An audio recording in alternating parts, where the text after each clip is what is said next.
Jonas Callahan's hand tightened on the rejection letter in his pocket as the train screeched to a halt. He'd never wanted a mail-order bride. This whole arrangement was his mother's dying wish, not his. But when Selena Carter stepped onto that windswept platform, a single tear cutting through the dust on her cheek, something shifted in his chest like tectonic plates grinding against each other. That tear would change everything. Stay with me, friends, and let me know where you're watching from. I love seeing how far these stories travel.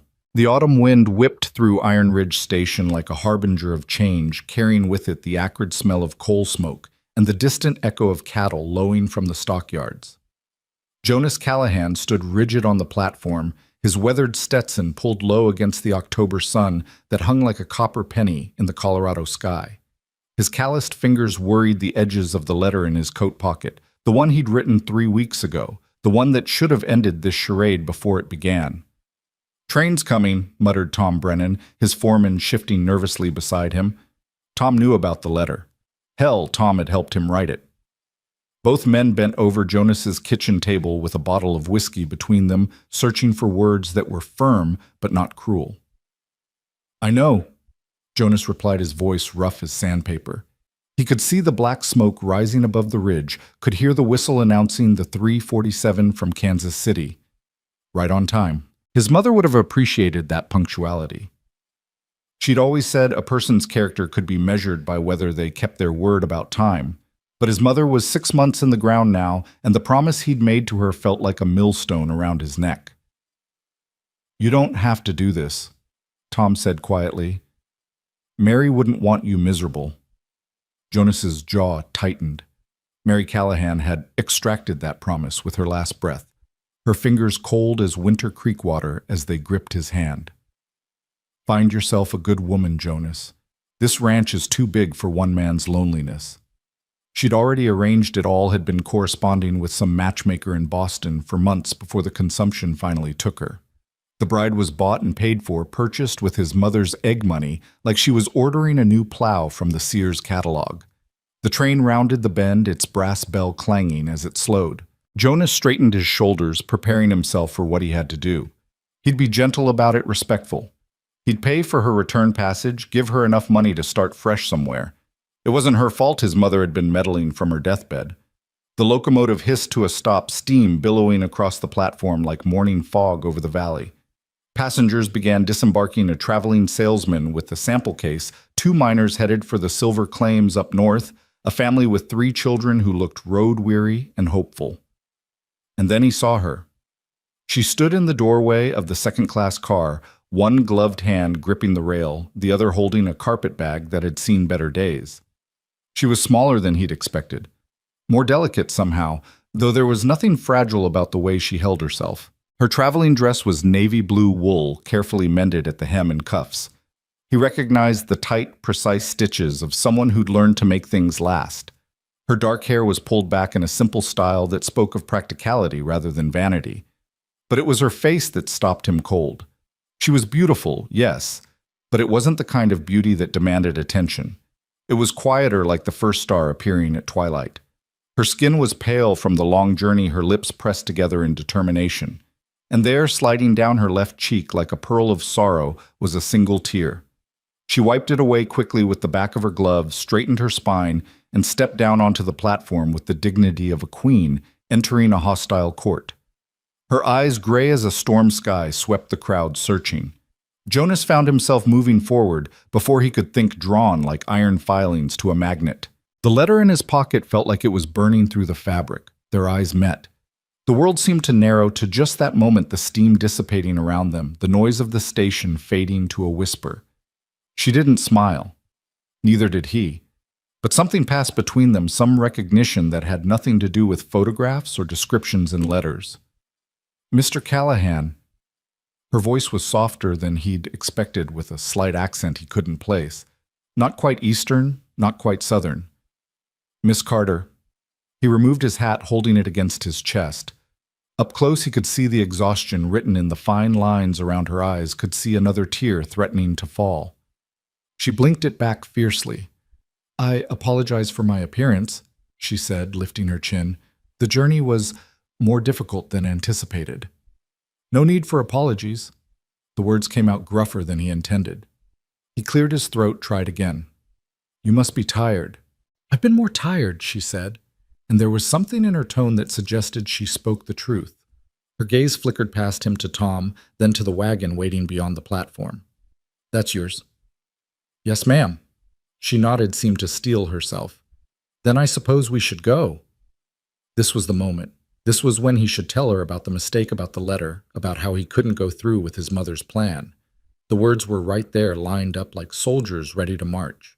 But then the afternoon sun caught the moisture still clinging to her lashes, and he saw her hands tremble just slightly before she clasped them together, and the words scattered like startled birds.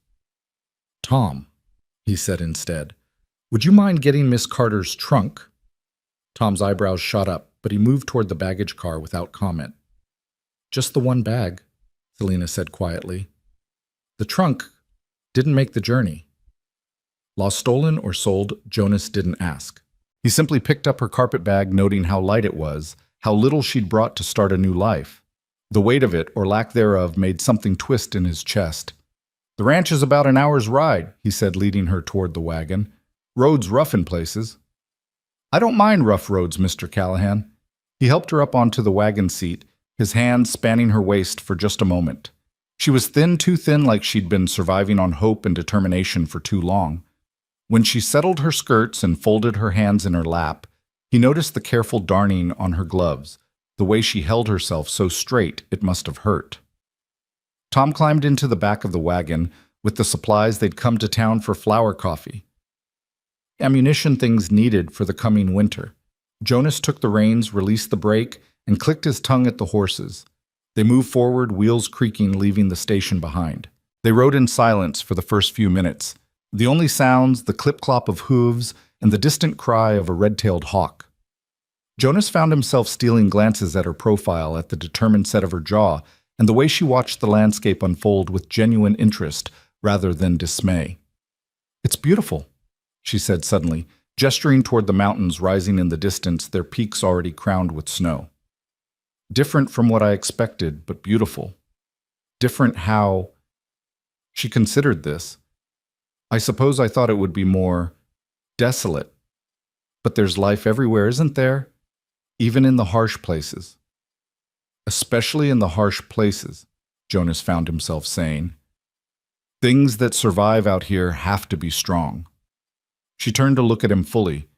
Then those gray eyes seen more than he was comfortable with. Yes, she said simply.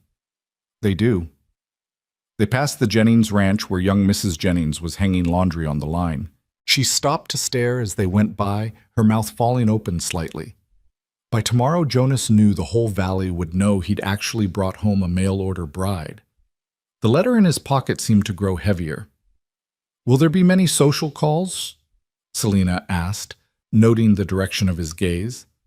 Some. Ranch wives get lonely out here. They'll want to meet you. And judge me. It wasn't a question, but Jonas answered anyway. Some will, yes. Others will surprise you with their kindness. I'm familiar with both, she said, and again there was that suggestion of stories untold of a past that had taught her hard lessons. The road began to climb, winding through stands of aspen whose leaves had turned gold as coins. The afternoon light slanted through them, dappling everything with shifting patterns of light and shadow. Jonas noticed how Selena's face softened as she watched the play of light, how for just a moment the tension eased from her shoulders. How long have you been ranching? She asked. All my life. My father started the Triple C when I was 5, built it up from nothing to 1,500 head of cattle before he died. And now it's yours. Now it's mine. He paused. Been mine for 8 years now, since I was 22. That's young to carry such responsibility. Old enough, he said, but he remembered those first years, the weight of decisions, the fear of failure. What about you? What did you do before I became a mail-order bride? There was a slight edge to her voice, not quite bitter, but close. I was a governess in Philadelphia, before that a teacher in Virginia, before that... She trailed off, shook her head. It doesn't matter what came before that. But it did matter, Jonas thought. Whatever came before had put that tear on her cheek, had driven her to take a chance on a stranger half a continent away. They were climbing higher now, the air growing cooler. Jonas reached behind the seat and pulled out a wool blanket, handed it to her without comment. She took it with a murmured thanks, wrapping it around her shoulders. The gesture made her look younger, more vulnerable. "Your mother," she said after a while. "Her letters were very kind." Jonas's hands tightened on the reins. She was a good woman. She loved you very much. Every letter was full of pride in what you'd accomplished and the man you'd become. She had her own ideas about what would make me happy. Selena was quiet for a moment. "And you don't think a wife would make you happy?" The question was so direct it caught him off guard. He'd expected dancing around the subject, the kind of polite fiction that allowed people to avoid uncomfortable truths. But she sat there waiting for an answer, the blanket pulled tight around her, looking at him with those storm-gray eyes that seemed to see straight through him. "I think," he said slowly, "that happiness isn't something one person can give another. It's something you build day by day, choice by choice." That's a lonely philosophy. It's a practical one. Practical. She tested the word like she was tasting something unfamiliar. "Your mother said you were practical." She said it like it was both your best quality and your biggest flaw. That sounded exactly like something his mother would say.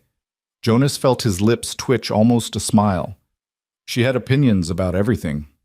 Mothers usually do. There was something wistful in her tone that made him wonder about her own mother, but before he could ask, she straightened, pointing ahead. "Is that it? Your ranch?"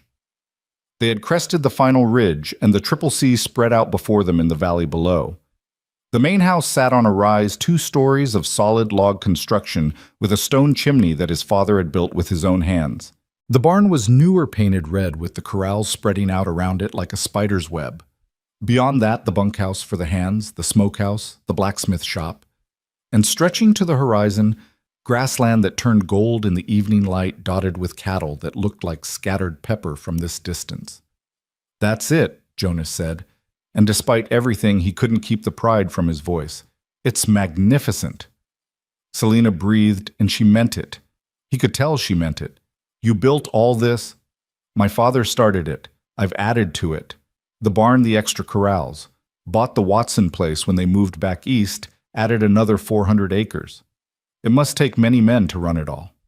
8 hands plus Tom as foreman. Good men, most of them. They'll be curious about you." "And what will you tell them?" The question hung in the air between them. What would he tell them? That she was his mail-order bride, that she was temporary, that he hadn't decided yet what she was. "The truth," he said, finally, "that you're Miss Selena Carter from Philadelphia and you're my guest." "Your guest?" she repeated softly. "Not your intended—" There it was, laid bare between them. Jonas pulled the wagon to a stop there on the ridge overlooking his land and turned to face her fully.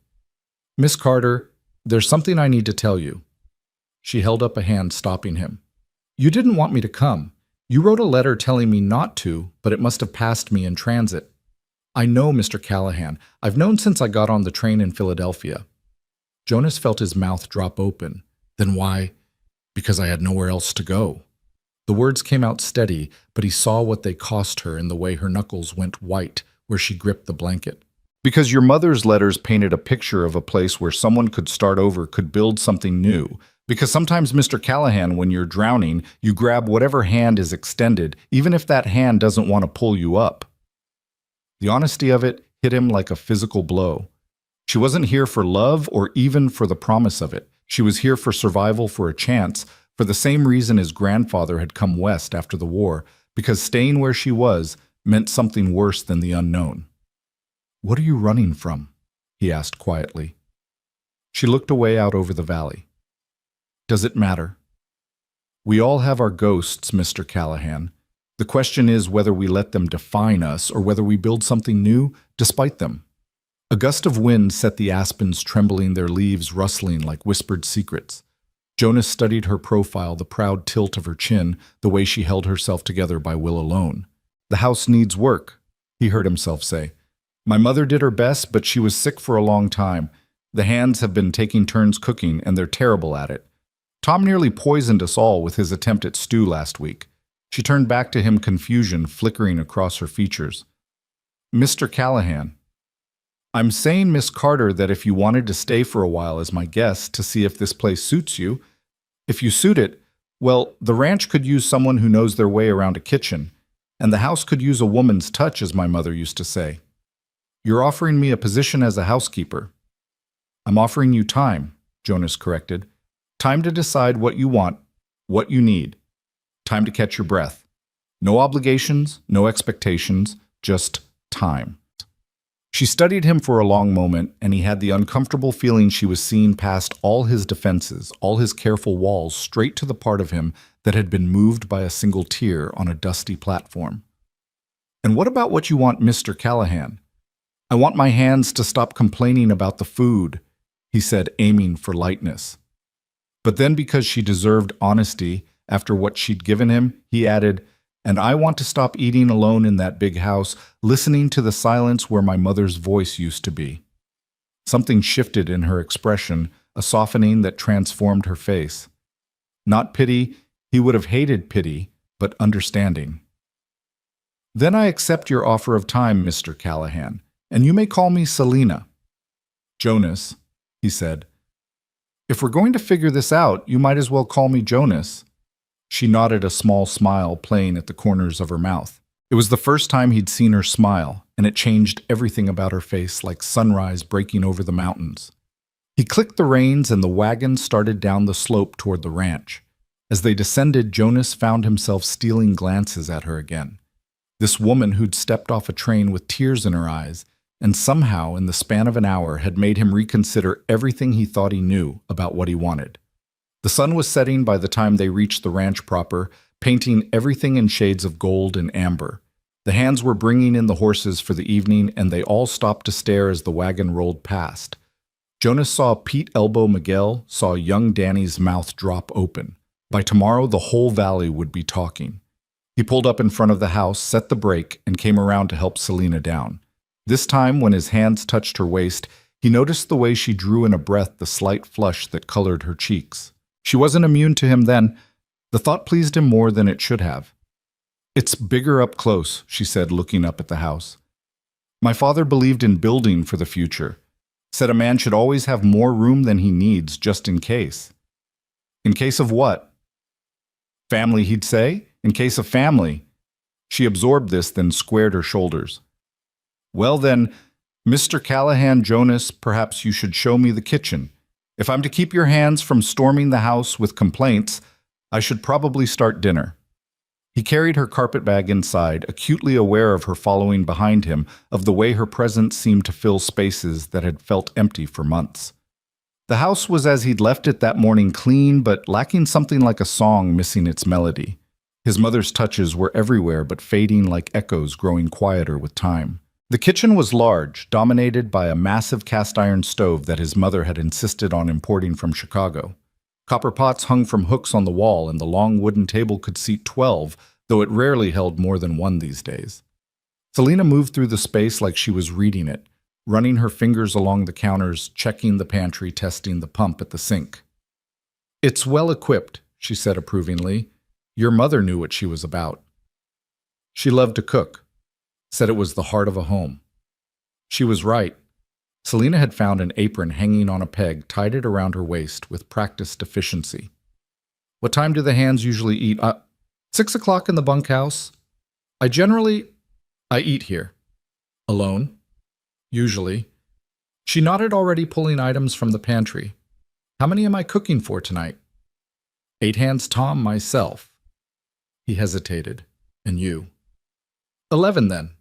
She was examining the supplies with a critical eye. I can work with this.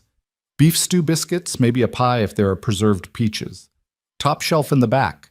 She had to stretch to reach them, and Jonas found himself noticing the curve of her neck, the way wisps of dark hair had escaped from their pins. He forced himself to look away. I should check on the horses, he said abruptly. Of course. She was already busy pulling down bowls and measuring flour.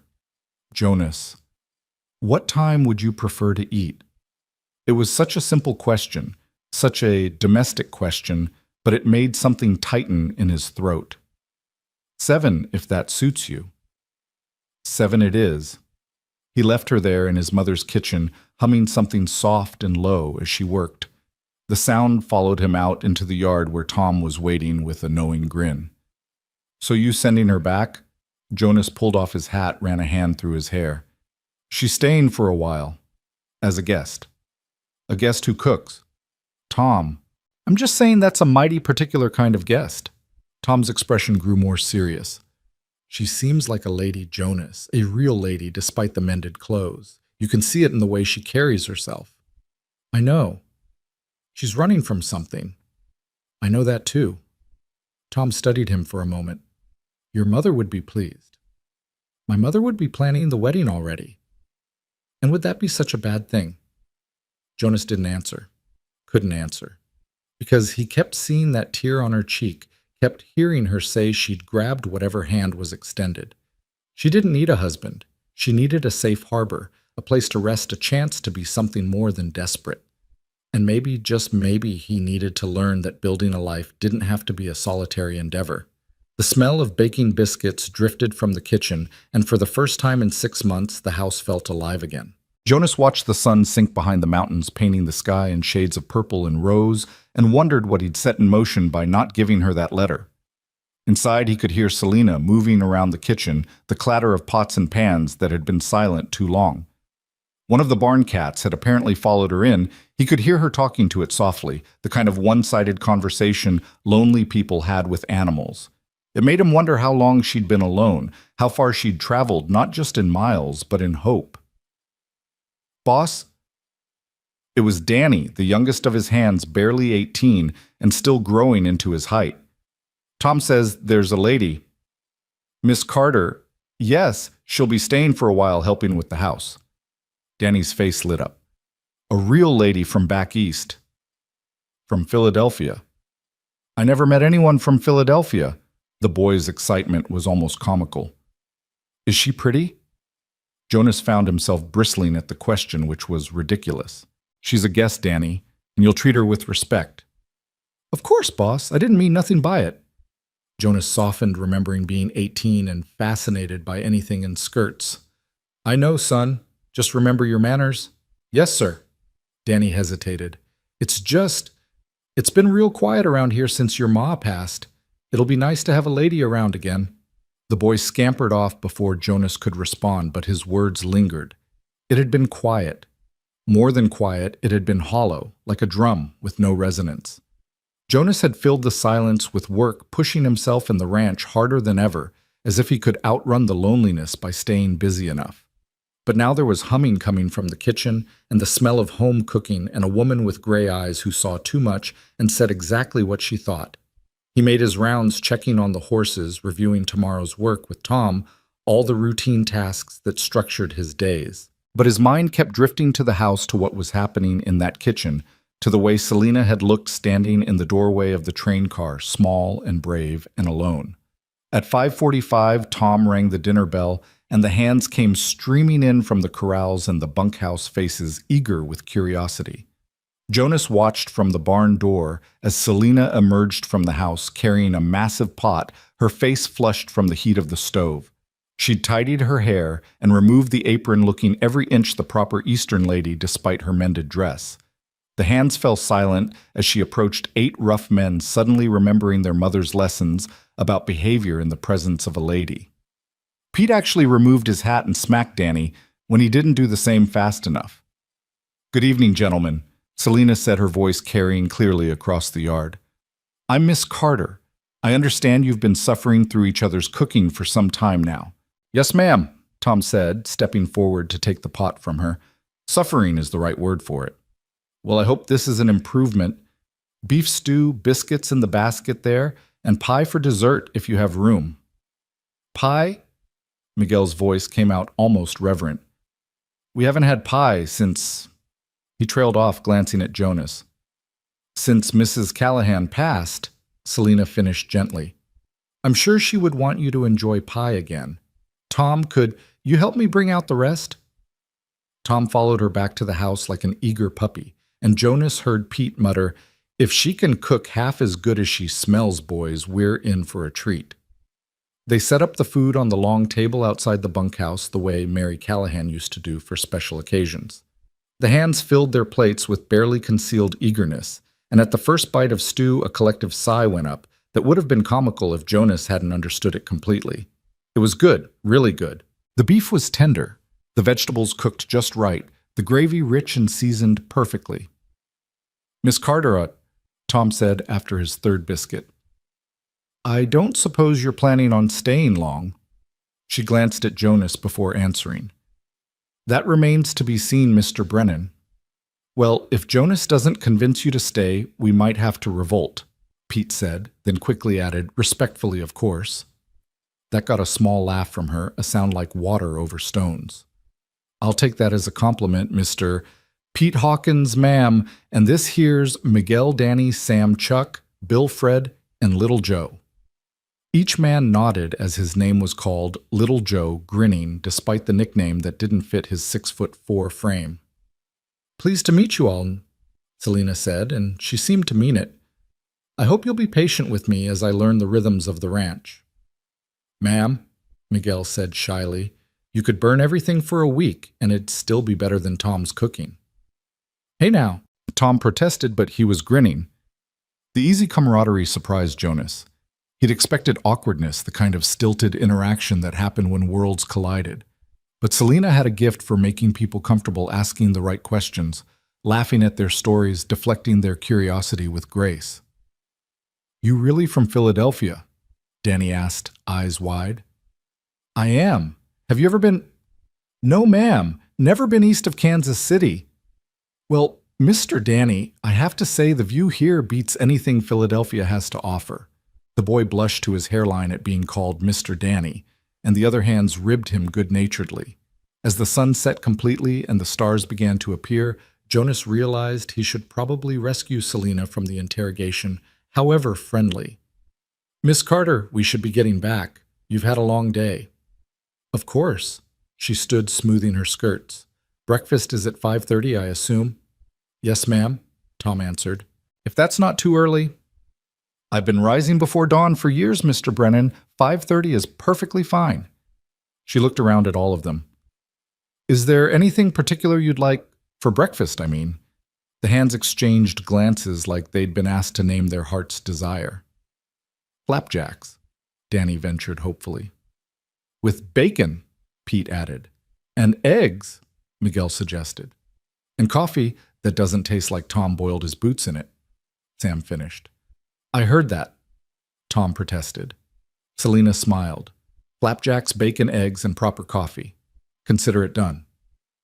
As Jonas walked her back to the house, he could hear the hands talking excitedly behind them.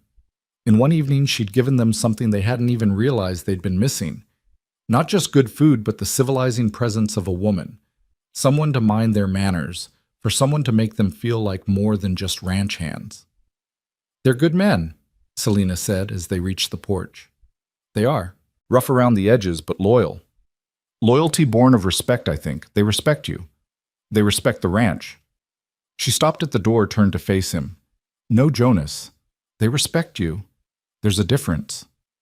In the lamplight spilling from the windows, her face was soft, younger looking. The exhaustion from earlier had been replaced by something else, satisfaction maybe, or the particular tiredness that came from useful work. "I should show you to your room," Jonas said. "You must be tired." "I am," she admitted. "But it's a good tired. I haven't felt useful in a very long time." He led her upstairs to the guest room at the end of the hall, the one with the best view of the mountains. His mother had kept it ready for visitors who rarely came with a quilted coverlet and curtains she'd made herself. He'd aired it out that morning, not knowing why, just feeling like it needed doing. "It's lovely," Selena said, setting down her carpet bag. "Your mother's work?" "The quilt and curtains, yes."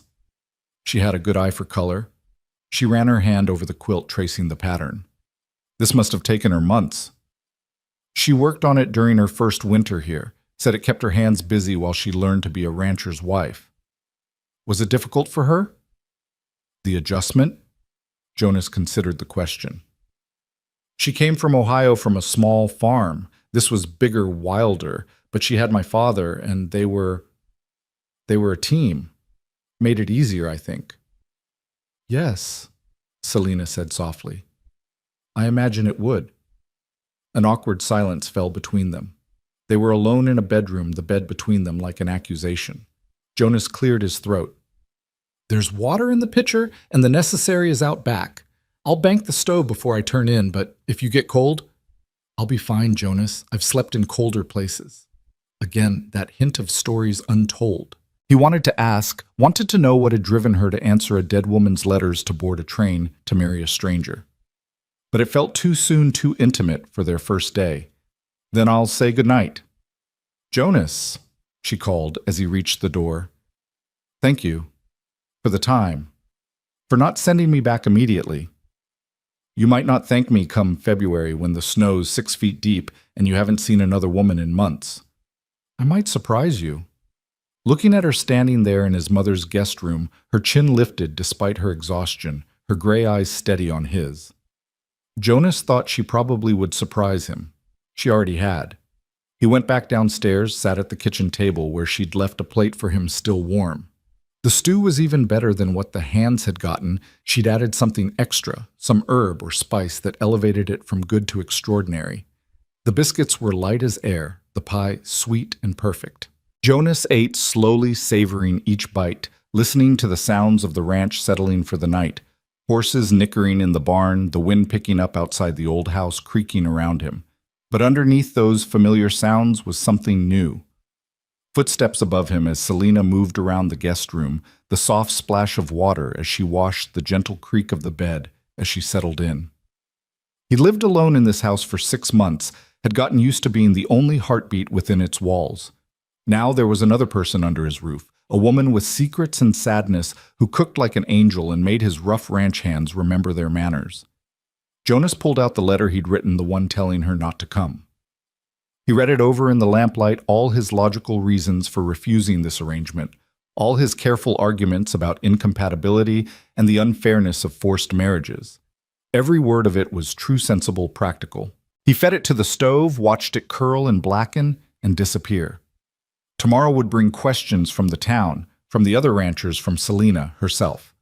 There would be complications, difficulties, all the challenges that came from two strangers trying to navigate shared space and uncertain futures. But tonight, for the first time in 6 months, the house didn't feel empty. Tonight there was someone else breathing in the darkness, someone else's dreams filling the rooms. It wasn't love. Jonas wasn't fool enough to call it that. But it was something. A beginning, maybe. A possibility. Outside, a coyote howled in the distance, and its pack answered their voices, weaving together in a wild harmony that spoke of hunt and home and the fierce beauty of survival.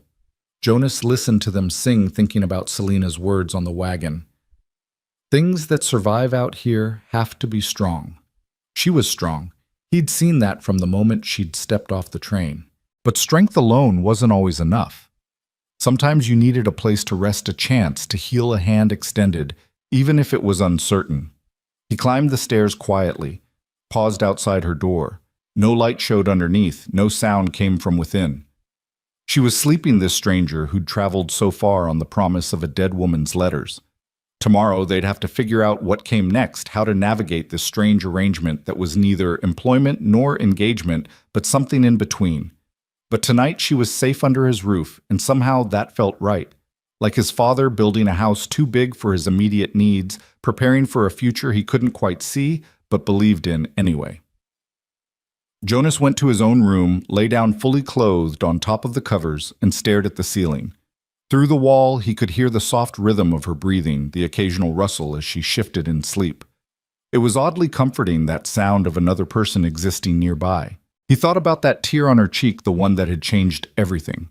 One tear falling at exactly the right moment, catching exactly the right light. His mother would have called it providence. Jonas wasn't sure he believed in providence, but he believed in something. Call it chance, call it fate, call it two lonely people finding each other at the exact moment they both needed finding. The wind picked up outside, rattling the windows, bringing with it the smell of coming rain. Good for the grass, good for the cattle, good for washing things clean and starting fresh. Jonas closed his eyes. Let the sound of rain beginning to fall on the roof mingle with the sound of Selena's breathing, and for the first time since his mother died, didn't feel alone in the darkness. Tomorrow would come with its questions and challenges. But tonight, there was rain on the roof and a woman sleeping down the hall, and that was enough. More than enough. It was a beginning. The rain that had started during the night continued into morning, a steady drumming that turned the ranch yard to mud and made the mountains disappear behind a veil of gray. Jonas woke before dawn, as was his habit, but lay still for a moment listening. There it was, movement in the kitchen below the soft clatter of pots, the scrape of a chair.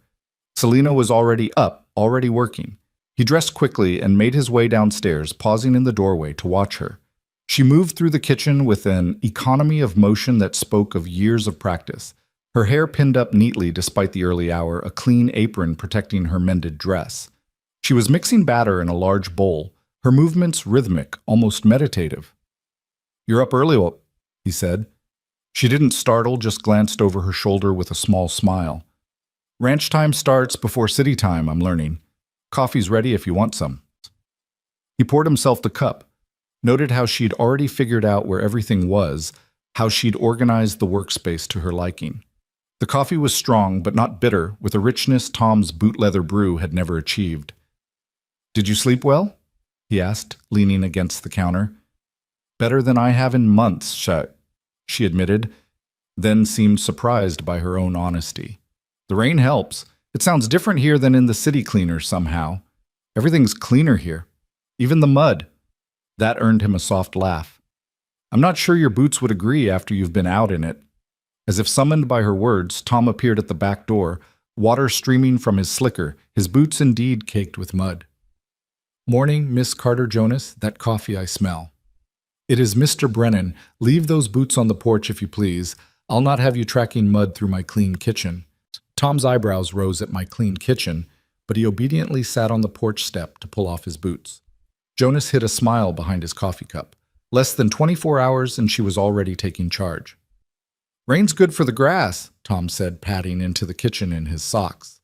"But it's going to make moving the herd to the north pasture a muddy business." "Can it wait?" Jonas asked. "Another day, maybe two, but Anderson's been eyeing that grass. If we don't get our cattle up there soon, Anderson can eye all he wants. That's Triple C land."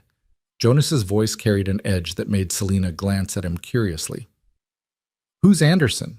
she asked, flipping flapjacks on the griddle with practiced ease. "Neighbor to the north," Tom answered when Jonas didn't. "Owns the Rocking A, has different ideas about property lines than the rest of us." "He's a cattle thief is what he is," Jonas said flatly. "Just hasn't been caught at it yet." Selena absorbed this information while plating the flapjacks. "And the law? Sheriff Bradley's good people, but he needs proof. Anderson's too smart to leave any." "Smart or lucky?" "Maybe both." The hands began filing and shaking water from their hats, their faces lighting up at the smell of breakfast. Danny practically bounced on his toes when he saw the stack of flapjacks. "Miss Carter, you're an angel," Pete declared, taking his first bite. "Just a woman who knows her way around a griddle, Mr. Hawkins." As the men ate, Jonas noticed how Selena kept the coffee hot, the flapjacks coming the eggs cooked exactly as each man preferred, without having to ask twice. She had a gift for remembering details, for anticipating needs. It made him wonder what kind of life had taught her such careful attention. "Miss Carter," Miguel ventured, "where'd you learn to cook like this?" "Various places," she said, which wasn't really an answer. "My mother started teaching me when I was very young. She said a woman who could cook would never go hungry." "Wise woman," Tom commented. "She was." The past tense hung in the air final as a closing door. After breakfast, the hands dispersed to their work despite the rain. Jonas lingered watching Selena clean up with the same efficient grace she'd shown cooking.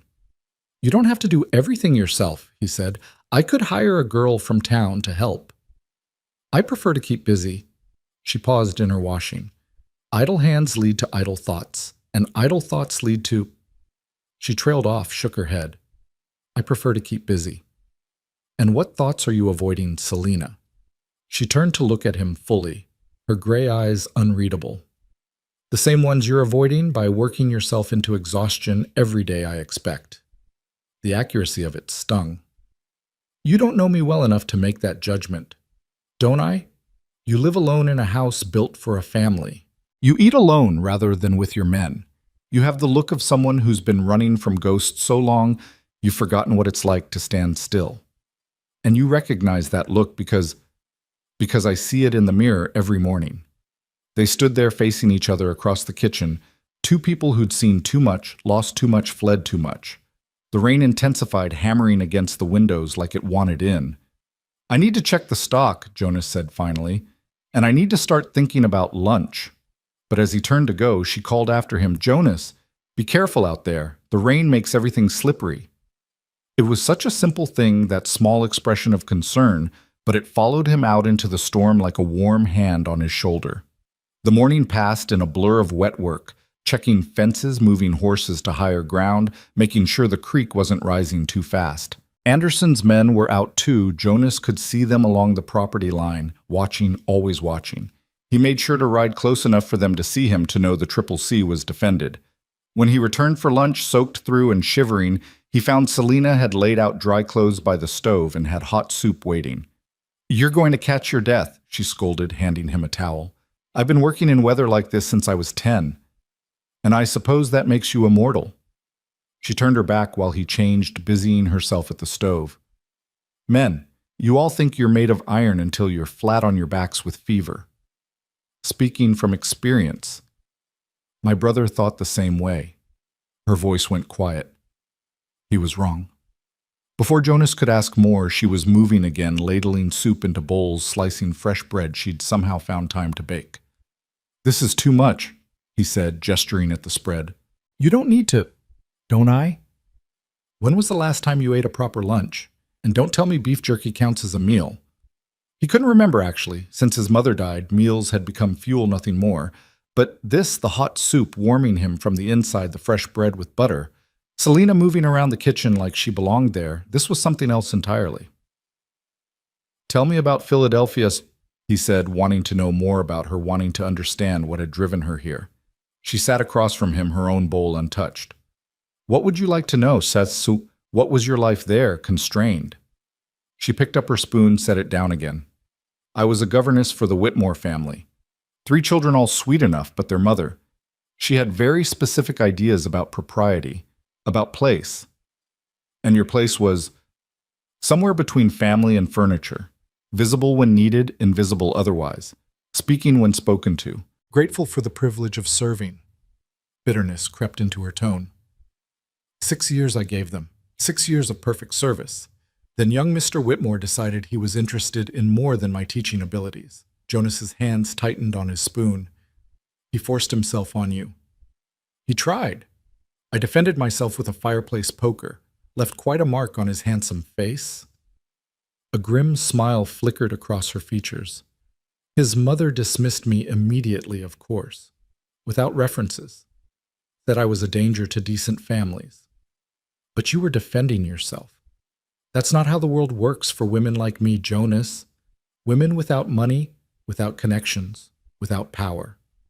My word against theirs meant nothing. Every door in Philadelphia closed to me overnight. So you answered my mother's advertisement. I was down to my last $3. The choice was your mother's offer or, she shrugged. Well, there weren't many other choices that left a woman with any dignity intact. The rain had softened to a drizzle gray light filtering through the windows. Jonas studied her face, seeing new lines of hardship he hadn't noticed before, understanding now the desperation that had driven her to take such a chance. You're safe here, he said quietly. Whatever else happens, you need to know that. You're safe. She looked up at him then, and something passed between them. Not attraction exactly, though that was there too, but recognition. 2 damaged people seeing themselves reflected in each other's eyes. Am I? She asked. A single woman in a house with a single man. No chaperone, no proper arrangement. How long before the town starts talking? How long before my reputation here is as ruined as it was in Philadelphia? She was right, of course. He'd been so focused on giving her time, giving them both time, that he hadn't considered the implications. Iron Ridge might be frontier, but it had its proprieties too. We could tell people you're my housekeeper, who lives in the main house instead of separate quarters, who arrived as your mail-order bride Jonas. Everyone at that train station saw me arrive. They know why I'm here. He pushed back from the table, paced to the window. Outside, Tom and the boys were bringing in horses, their shapes blurred by rain and distance. Normal ranch work on a normal day, except nothing about this was normal anymore. "What do you want me to do?" he asked. "I can't send you away, not after seeing that tear, not after hearing your story, not after watching you make my empty house feel alive again. I won't send you away. I'm not asking you to." She came to stand beside him at the window. "I'm just saying we need to decide what we're doing before the decision is made for us." "The ladies will come calling soon," Jonas acknowledged. "Mrs. Jennings, Mrs. Patterson, probably the minister's wife. They'll want to know your intentions." "Our intentions," Selena corrected. "This arrangement reflects on you too."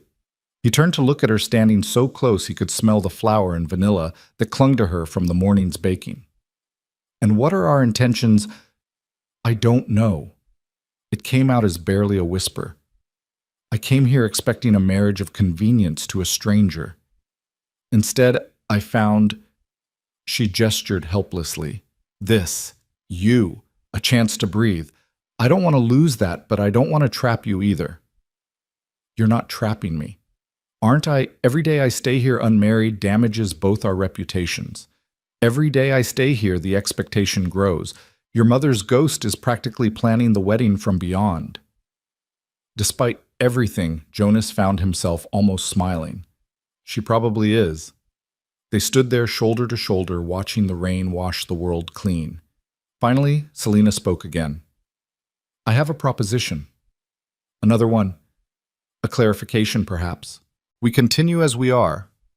I cook. I keep house. I make your ranch hands happy with proper meals. We tell people we're engaged, a long engagement, getting to know each other. It's not entirely a lie. And if we decide we don't suit, then I've had time to save money from my position here, time to establish myself as respectable, time to find another situation. And you've had time to find a reason for breaking an engagement that doesn't destroy either of our reputations." It was practical, logical, everything Jonas usually appreciated. So why did the thought of her leaving, even as a possibility, make his chest tight? "All right, well," he said. "A long engagement. But Selena..." "Yes.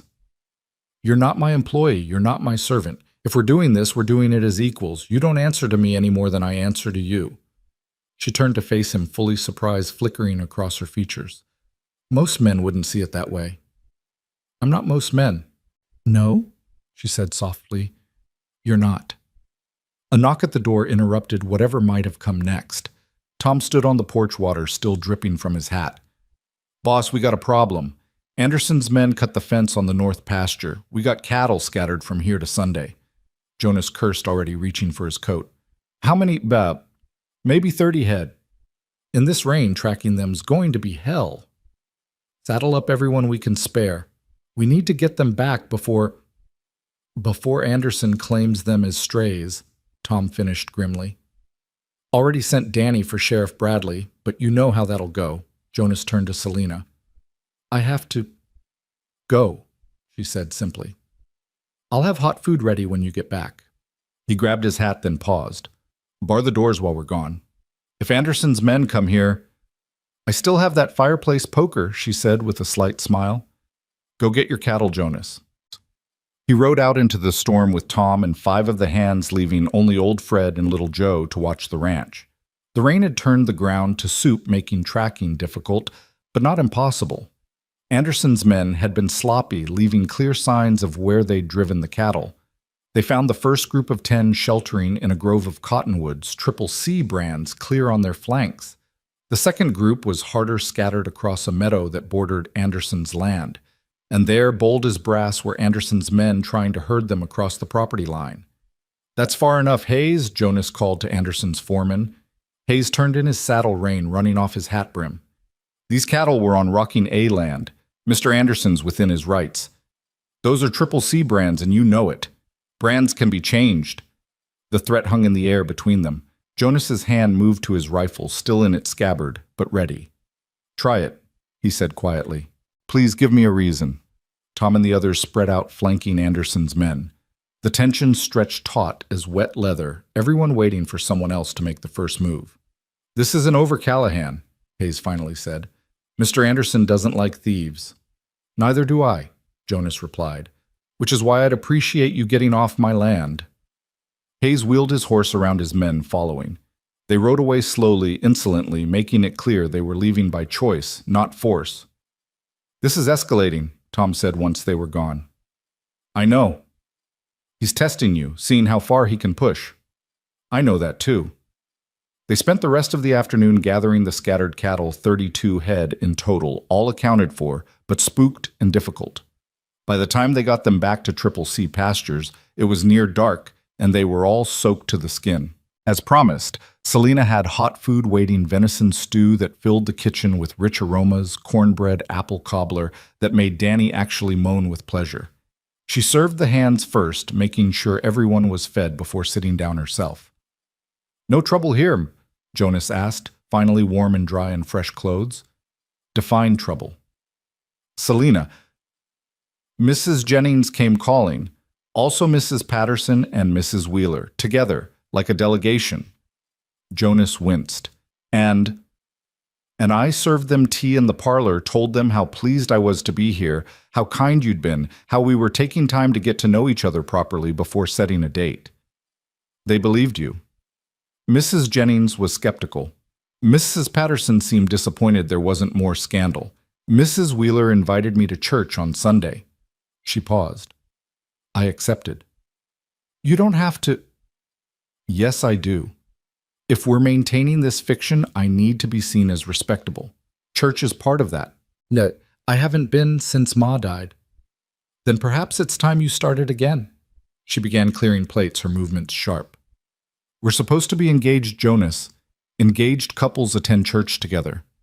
He caught her wrist as she reached for his plate. Are you all right? Those women looked at me like I was either a fortune hunter or a fallen woman. Some clearly thought both. She pulled free of his grip. I've been looked at like that before. I survived it then. I'll survive it now. I'm sorry. For what? For giving me a chance, for treating me with respect. You have nothing to apologize for. She softened slightly. It's just been a long day. For both of us.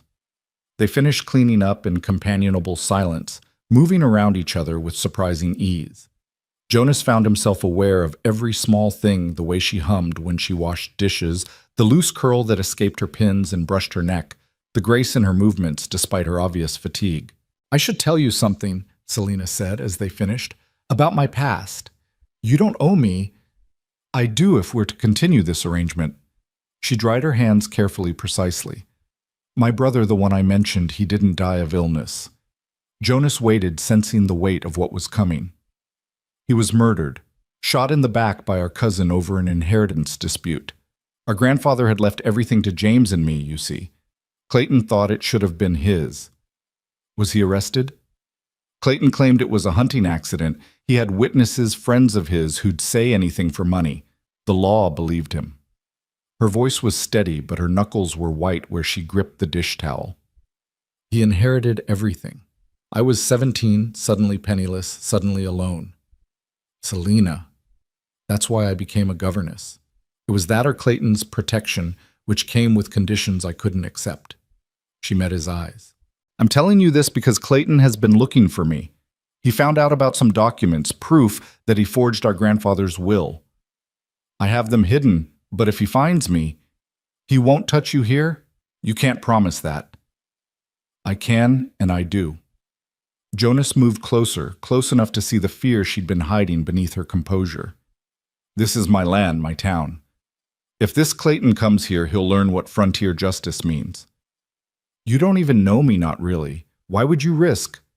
Because you stepped off that train ready to face whatever came next, even with tears on your face. Because you've made my men smile for the first time in months. Because you stood up to a man who tried to assault you, consequences be damned. He paused, then admitted, "Because when you're here, this house feels like a home again."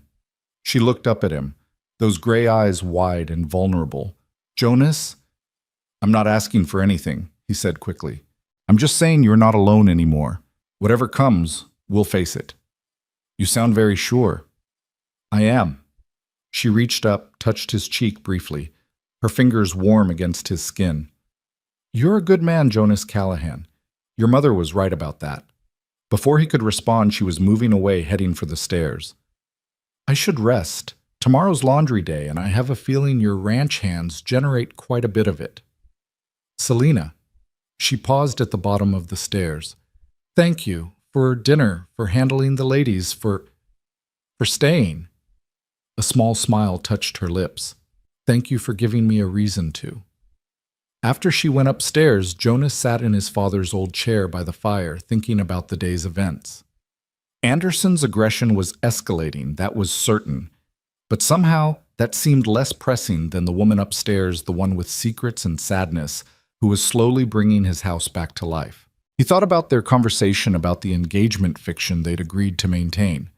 It was practical, sensible, a good solution to a complicated problem. So why did calling it a fiction feel like a lie? The next few days fell into a rhythm. Selena rose early to cook breakfast. Jonas and the men worked the ranch, she kept the house, and had meals ready when they returned. But there were small changes. She laughed more readily. He found excuses to linger in the kitchen. They talked over dinner about everything and nothing. The hands had fully adopted her. Pete taught her to play poker. She was surprisingly good at it. Miguel shared stories of his childhood in Mexico that made her eyes soft with sympathy. Danny followed her around like a puppy whenever she'd let him. Even taciturn Fred opened up to her, sharing memories of his wife who'd died 10 years back. "She's good for this place," Tom told Jonas one evening as they repaired tack in the barn. "Good for you too." "It's temporary, Tom." "Is it?" Tom's knowing look was irritating. "Because from where I'm sitting, it looks like two people finding something they didn't know they were looking for. It's complicated. Best things usually are." On Saturday, Selena spent the day preparing for church, pressing her one good dress, polishing her boots until they shone. Jonas watched her nervous preparations with growing unease. "We don't have to go," he said over dinner. "Yes, we do. I told Mrs. Wheeler we'd be there. Our absence would be noted and discussed." "Let them discuss."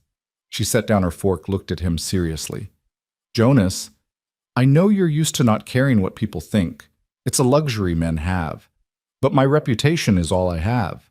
If we're maintaining this engagement story, we need to be seen together acting like a proper couple." "And what does a proper couple act like?" "They sit together at church. They take walks. He carries her packages when they're in town. She takes his arm when they walk. They look at each other like what? Like there's possibility between them." The words hung in the air, loaded with meaning. Neither of them was ready to acknowledge. Sunday dawned bright and clear, the first sunshine in a week. Jonas put on his church clothes, pants, and jacket. His mother had insisted he own, and found Selena waiting in the kitchen, her good dress pressed perfect, her hair arranged in a style more elaborate than her usual practical bun. "You look—" He stopped, unsure how to finish without crossing some invisible line. "Presentable, beautiful." The word escaped before he could stop it. Color rose in her cheeks, but she smiled. "You clean up rather well yourself, Mr. Callahan." The ride to town was quiet, both of them aware of what this represented, their first public appearance as an engaged couple. Jonas could feel Selena's tension in the way she held herself rigid and careful. "Relax," he said quietly. "They're just people. People who will judge every word, every gesture, every look between us. Then let's give them something to talk about." He pulled the wagon to a stop in front of the church, came around to help her down.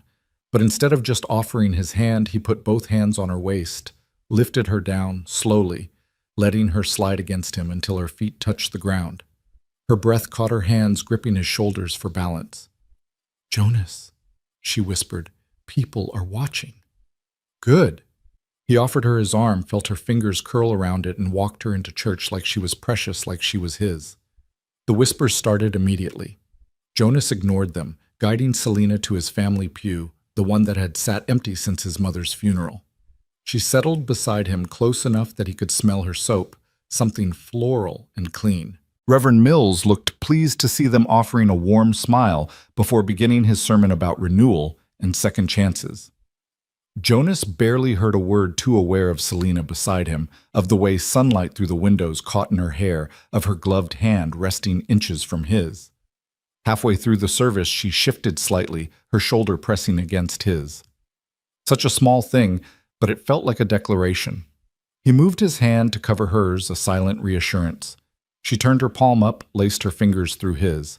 They sat like that through the rest of the service, hands linked, presenting a united front to the curious congregation.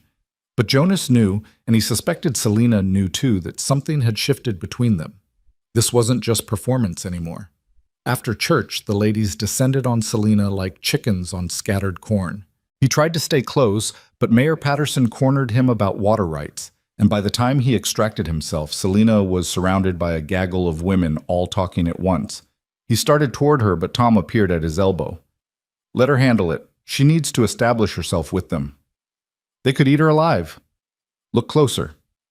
Jonas did and realized Selena wasn't overwhelmed. She was managing them, answering questions with just enough information to satisfy without revealing too much, deflecting the intrusive ones with grace, even making Mrs. Jennings laugh at something. "She's tougher than she looks," Tom observed. "Yes," Jonas agreed, pride warming his chest. "She is." But then he saw Anderson across the churchyard watching Selena with an expression that made Jonas's blood run cold. The rancher said something to Hayes, who nodded and started walking toward the group of ladies. Jonas moved, immediately reaching them just as Hayes was introducing himself to Selena. "Miss Carter, I'm Dave Hayes, foreman at the Rocking A.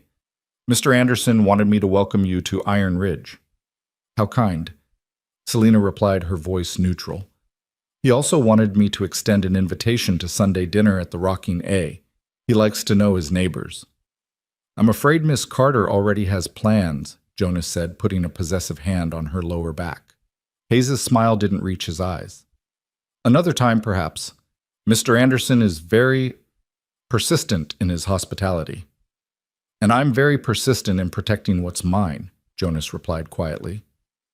The two men stared at each other for a long moment before Hayes touched his hat brim and walked away. "What was that about?" Selena asked as they walked to the wagon. "Anderson trying to mark territory." "I'm not territory to be marked." "No," Jonas agreed, helping her into the wagon. "But Anderson doesn't know that. He sees something he thinks he can use against me." "Use how?" Jonas didn't answer immediately, focusing on navigating the wagon through town. But once they were on the road home, he said, "Anderson wants my land, has for years. He'll use any leverage he can find, including me. Especially you, a woman alone out here, even an engaged one. You're vulnerable in ways I'm not." Selena was quiet for a moment. Then, "I've been vulnerable before. I survived." "You shouldn't have to just survive, not anymore." She looked at him with those storm-gray eyes that saw too much. "What are you saying, Jonas?" "I'm saying maybe this engagement doesn't have to be fiction." The words hung between them like a challenge. Selena turned to look at the road ahead, her profile unreadable. "You don't mean that." "Don't I?" "Jonas, we've known each other less than a week. My parents knew each other 3 days before they married. That was different." "How, They chose each other. We're two lonely people thrown together by circumstance. Is that all we are?" She turned to him, then eyes bright with unshed tears. "I don't know. I don't know what we are or what we could be. I just know that when I'm with you, I feel safe for the first time in years. And that terrifies me." "Why?" "Because safe things can be taken away. Because every time I've trusted, I've been hurt. Because you're offering something I want so badly, it scares me." Jonas pulled the wagon to a stop there on the empty road with the mountains rising around them. "Selena, look at me." She did reluctantly. "I'm not going to hurt you. I'm not going to send you away. I'm not going to let anyone, not Anderson, not this Clayton you're running from, not anyone take you from here unless you want to go. You can't promise that." "I just did." "Jonas, marry me." The words surprised them both. Selena's mouth fell open, her eyes wide with shock. Not today, Jonas continued quickly. Not tomorrow, but soon. Make this real, this thing between us. Give it a chance to become what it could be. You don't love me? No, he agreed. But I could. I think I'm already starting to, and that's more than most marriages start with out here. This is insane. Is it? You need protection, security, a home. I need... God, Selena, I need you. The way you've brought life back to that house, the way you make my men stand straighter and work harder just to earn your smile, the way you look at me like I'm worth something more than just this ranch. You are worth more. See that? Right there. The way you say that, like it's obvious, like it's true. He took her hands, pulled off her gloves so he could feel her skin against his. Marry me, Selena. Not because my mother arranged it, not because you have nowhere else to go, but because we could build something good together, something real. She was crying now, tears sliding down her cheeks like that first day at the station. But these were different tears, complicated tears, tears that held fear and hope in equal measure. I don't know how to be a wife, she whispered. I don't know how to be a husband. We'll learn together. What if we fail? What if we don't? She laughed through her tears, a sound like breaking ice. You're impossible. Is that a yes? It's a maybe. It's a give me time to think. I can work with maybe. He lifted her hands to his lips, kissed each palm gently. She shivered, leaning toward him slightly. Jonas. Yes. I think I'm starting to love you too, and it terrifies me. Good, he said, pulling her closer. Be terrified with me. He kissed her, then there on the open road with the mountains as witness. It wasn't their first kiss that had been fumbling and uncertain. This was a promise, a declaration, a beginning. She tasted like tears and possibility, like home and adventure all at once. When they pulled apart, both breathing hard, Selena touched his face gently. Ask me again in a month, she said. If you still want to, if we still... Ask me again. I'll ask you every day if you want. Once a month will suffice, she said with a watery smile. They drove the rest of the way home in comfortable silence, her hand in his, both of them aware that something fundamental had shifted. This wasn't the arrangement they'd started with, wasn't the convenient fiction they'd agreed to. This was something else, something neither of them had expected, but both of them wanted. As they pulled up to the ranch, Tom came out of the barn, took one look at them, and grinned. About time, was all he said. The month that followed was like watching spring come to the mountains, slow at first, almost imperceptible. Then suddenly, everything was blooming at once. Jonas found himself looking for excuses to come back to the house during the day, just to catch a glimpse of Selena working in the kitchen garden she'd started, or to hear her singing while she hung laundry on the line. The hands had taken to timing their work so they'd be near the house around lunch, hoping for one of her sandwiches and a kind word. But underneath the growing warmth between them, trouble was brewing like storm clouds on the horizon. Anderson's harassment had escalated from cut fences to missing cattle, from veiled threats to outright intimidation. And then 3 weeks after that Sunday proposal on the road, everything came to a head. Jonas was in the barn working on a broken bridle when Danny came running, his young face flushed with exertion and fear. Boss, you need to come quick. There's a man at the house, fancy-dressed fellow from back east. He's asking Miss Selena to come with him, and she's gone white as a sheet. Jonas dropped the bridle and ran his boots pounding across the yard. He could hear voices before he reached the porch, a man's cultured tones and Selena's carefully controlled replies. The stranger stood in their parlor like he owned it, dressed in a black suit that probably cost more than most cowboys made in a year. He was handsome in that polished way Eastern men often were, with dark hair slicked back and a mustache waxed to points. But his eyes were cold as Winter Creek water, and the way he looked at Selena made Jonas's hands curl into fists. Ah, the man said, noticing Jonas. You must be the unfortunate Mr. Callahan. I'm Clayton Morrison, Selena's cousin. I've come to take her home where she belongs. I am home, Selena said quietly, but Jonas could see her trembling. Don't be ridiculous, dear cousin. This... Clayton gestured dismissively at the room. This is hardly suitable for a woman of your background. I've come to offer you protection, a proper home back in Philadelphia. The home you stole from her, Jonas asked, moving to stand beside Selena. Clayton's eyes narrowed. I see my cousin has been telling tales. How disappointing, Selena. I thought we were family. Family doesn't murder each other. Selena said, her voice stronger now with Jonas beside her. Such ugly accusations, and without proof, merely the ravings of a grief-stricken girl. Clayton pulled out a document from his jacket. I have here a warrant for your arrest, cousin. It seems certain valuable items went missing from the Whitmore household when you fled. They're pressing charges. That's a lie, Selena gasped. I took nothing but what was mine. The Whitmores say otherwise, and their word carries considerable weight in Philadelphia. Clayton smiled cold and satisfied. Of course I could convince them to drop the charges, if you come with me willingly. Jonas took the document, examined it. It looked official enough, but something felt wrong. This warrant has no judge's signature, no official seal. Details that can be added later, I assure you. Or never existed at all. Jonas crumpled the paper, tossed it into the fireplace. Get out of my house! Clayton's facade of civility cracked. You have no idea who you're dealing with, Callahan. I have resources connections. I can make your life very difficult. You're welcome to try. Jonas's hand moved to the gun on his hip, a gesture that didn't go unnoticed. But right now you're trespassing, and in Colorado we have particular ways of dealing with trespassers. This isn't over, Clayton said, but he was already backing toward the door. Selena knows what I'm capable of. Don't you, cousin? You saw what happened to James when he defied me. Selena made a sound like a wounded animal, and Jonas stepped forward, forcing Clayton back another step. If you come near her again, if you so much as send a letter, I'll kill you myself.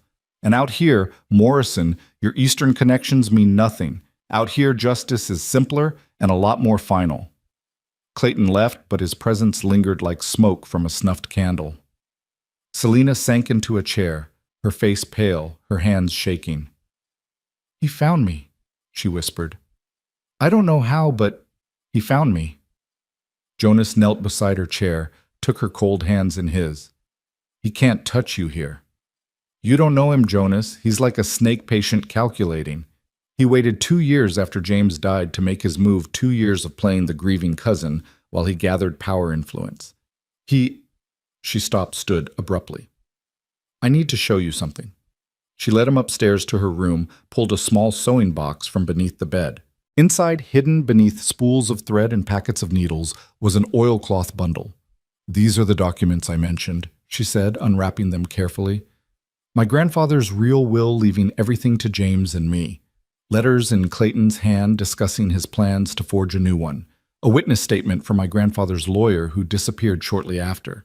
It's enough to destroy Clayton, but only if I can get them to the right authorities. Jonas studied the papers. They were damning, certainly, but also dangerous. Why haven't you taken these to the law?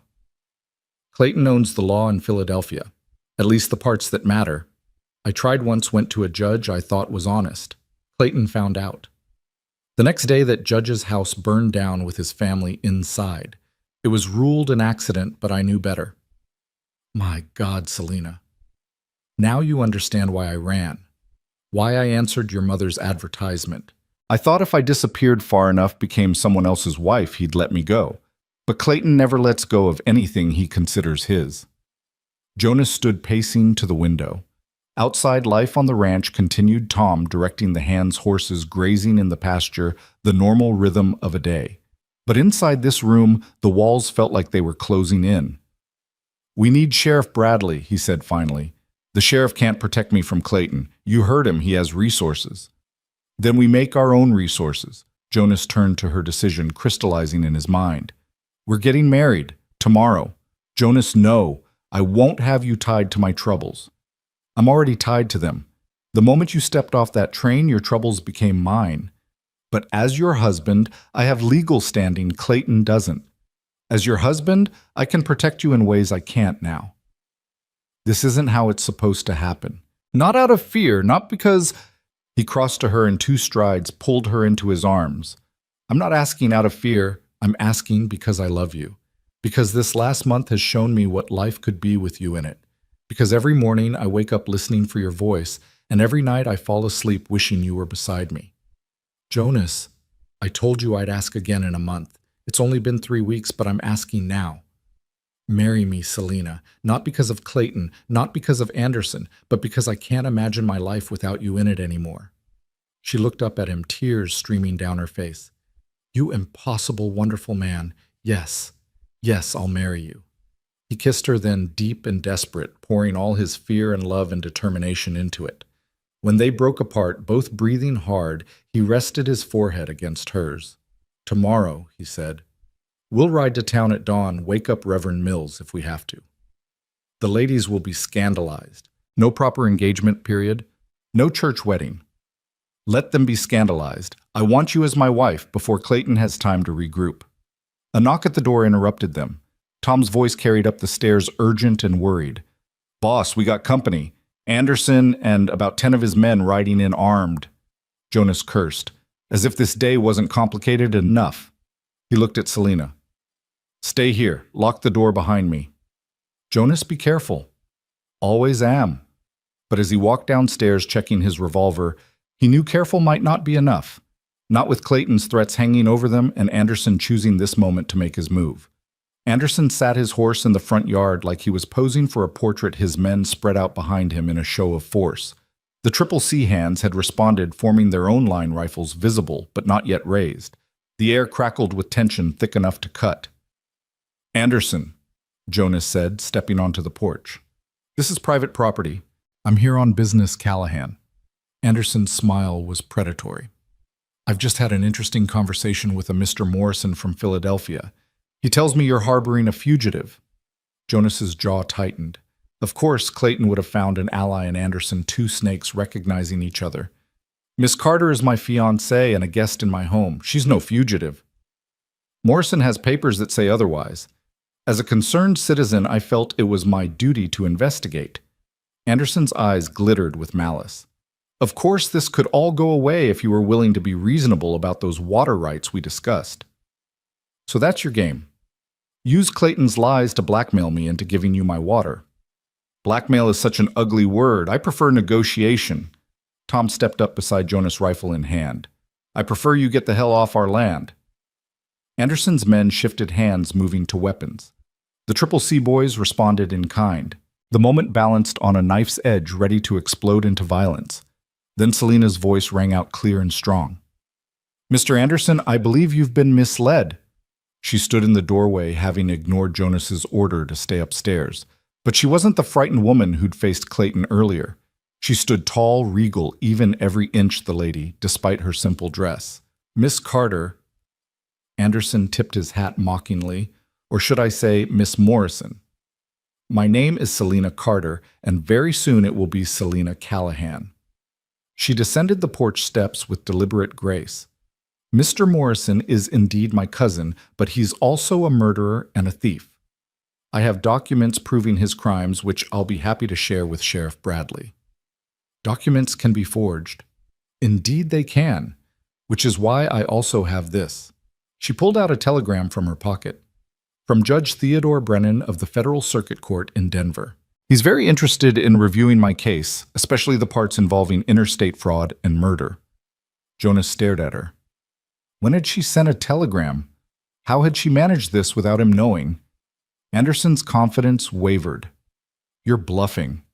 Would you care to stake your ranch on it, Mr. Anderson?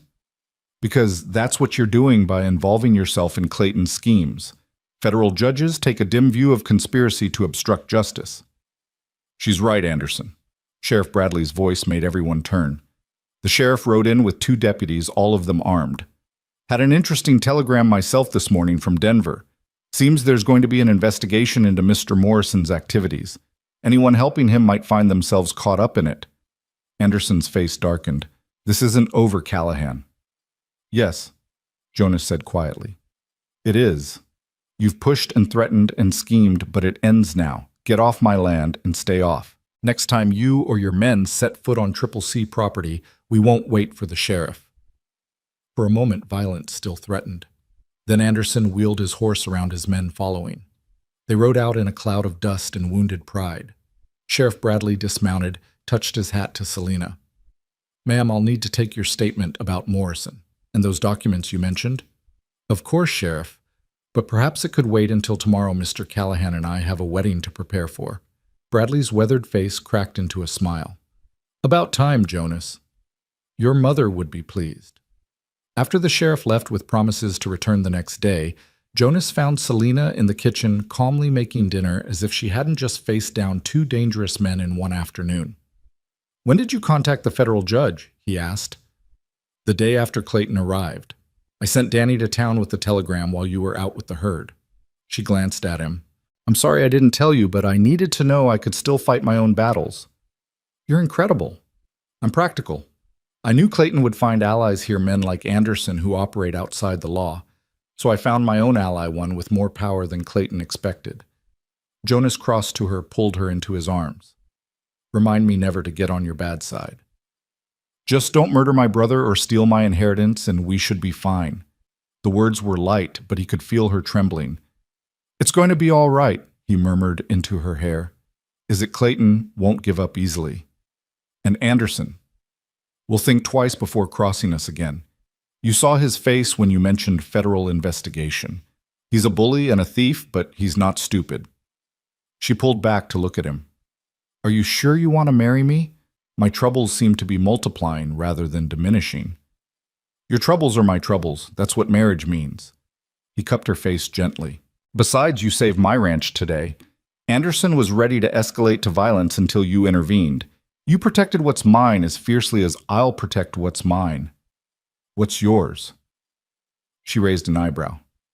"You," he said simply. "You're mine, Selina. Have been since you stepped off that train, whether either of us knew it or not." The next morning dawned clear and cold frost silvering the grass like nature's wedding decoration. Jonas put on his best suit, the one he'd worn to his parents' funerals, but today it didn't feel like mourning clothes. Today it felt like armor, like a declaration. Selina appeared at the top of the stairs, and his breath caught. She wore a dress he'd never seen before, pale blue like winter sky with tiny pearl buttons and lace at the collar. Her dark hair was arranged in elaborate curls, a few white flowers from the late blooming roses by the porch woven through. "Where did you get the dress?" he asked, voice rough with emotion. "I made it," she said, descending slowly. "I've been working on it in the evenings. A woman should have something special for her wedding day, even if it's a rushed affair." "You're beautiful." "You're biased." "Completely," he agreed, offering her his arm. The entire ranch turned out for the occasion. Tom had polished the wagon and decorated it with ribbons he'd somehow procured. The hands stood in a line, cleaned up, and grinning, each one offering congratulations and promises to defend their new lady with their lives if needed. "Bit dramatic, boys," Selina said, but she was smiling, tears in her eyes. "Not dramatic enough," Pete replied. "You saved us from Tom's cooking, ma'am. We owe you everything." The ride to town felt both eternal and far too quick. Jonas was aware of every breath Selina took, every shift of her body beside him, the way her hand rested on his arm like it belonged there. "Are you nervous?" he asked. "Terrified," she admitted. But the good kind of terrified, the kind that comes before something wonderful. Or something disastrous. Jonas Callahan is that any way to talk on our wedding day? Just being realistic. Realism is overrated. Today I choose hope. They arrived at the church to find it surprisingly full. Word had spread, as it always did in small towns, and half of Iron Ridge had turned out to witness the rushed wedding of Jonas Callahan and his mail-order bride. Reverend Mills met them at the door, his usual stern demeanor softened by genuine pleasure. "I wondered when you two would stop dancing around each other." "We weren't dancing," Jonas protested. "Son, I've been marrying folks for 30 years. I know dancing when I see it." He looked at Selina. "You sure about this young lady Jonas here can be mighty stubborn?" "I'm counting on it, Reverend. A woman needs a man who won't give up when things get difficult." "And things will get difficult," Mills warned. "Marriage always is." "We've already faced murderous cousins and thieving neighbors," Selina said. "How much worse could it get?" "Don't tempt fate, my dear." But Mills was smiling as he led them to the altar. The ceremony was simple, the words ancient and powerful. Jonas found himself lost in Selena's eyes as they spoke their vows, the rest of the world fading away.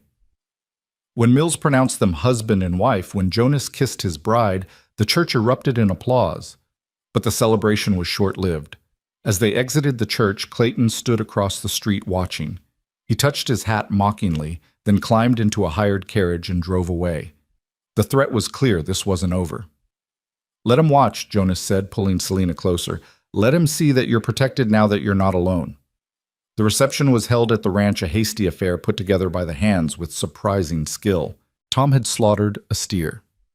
Miguel had somehow produced a guitar, and Danny had strung lanterns around the yard that made everything glow golden in the approaching dusk.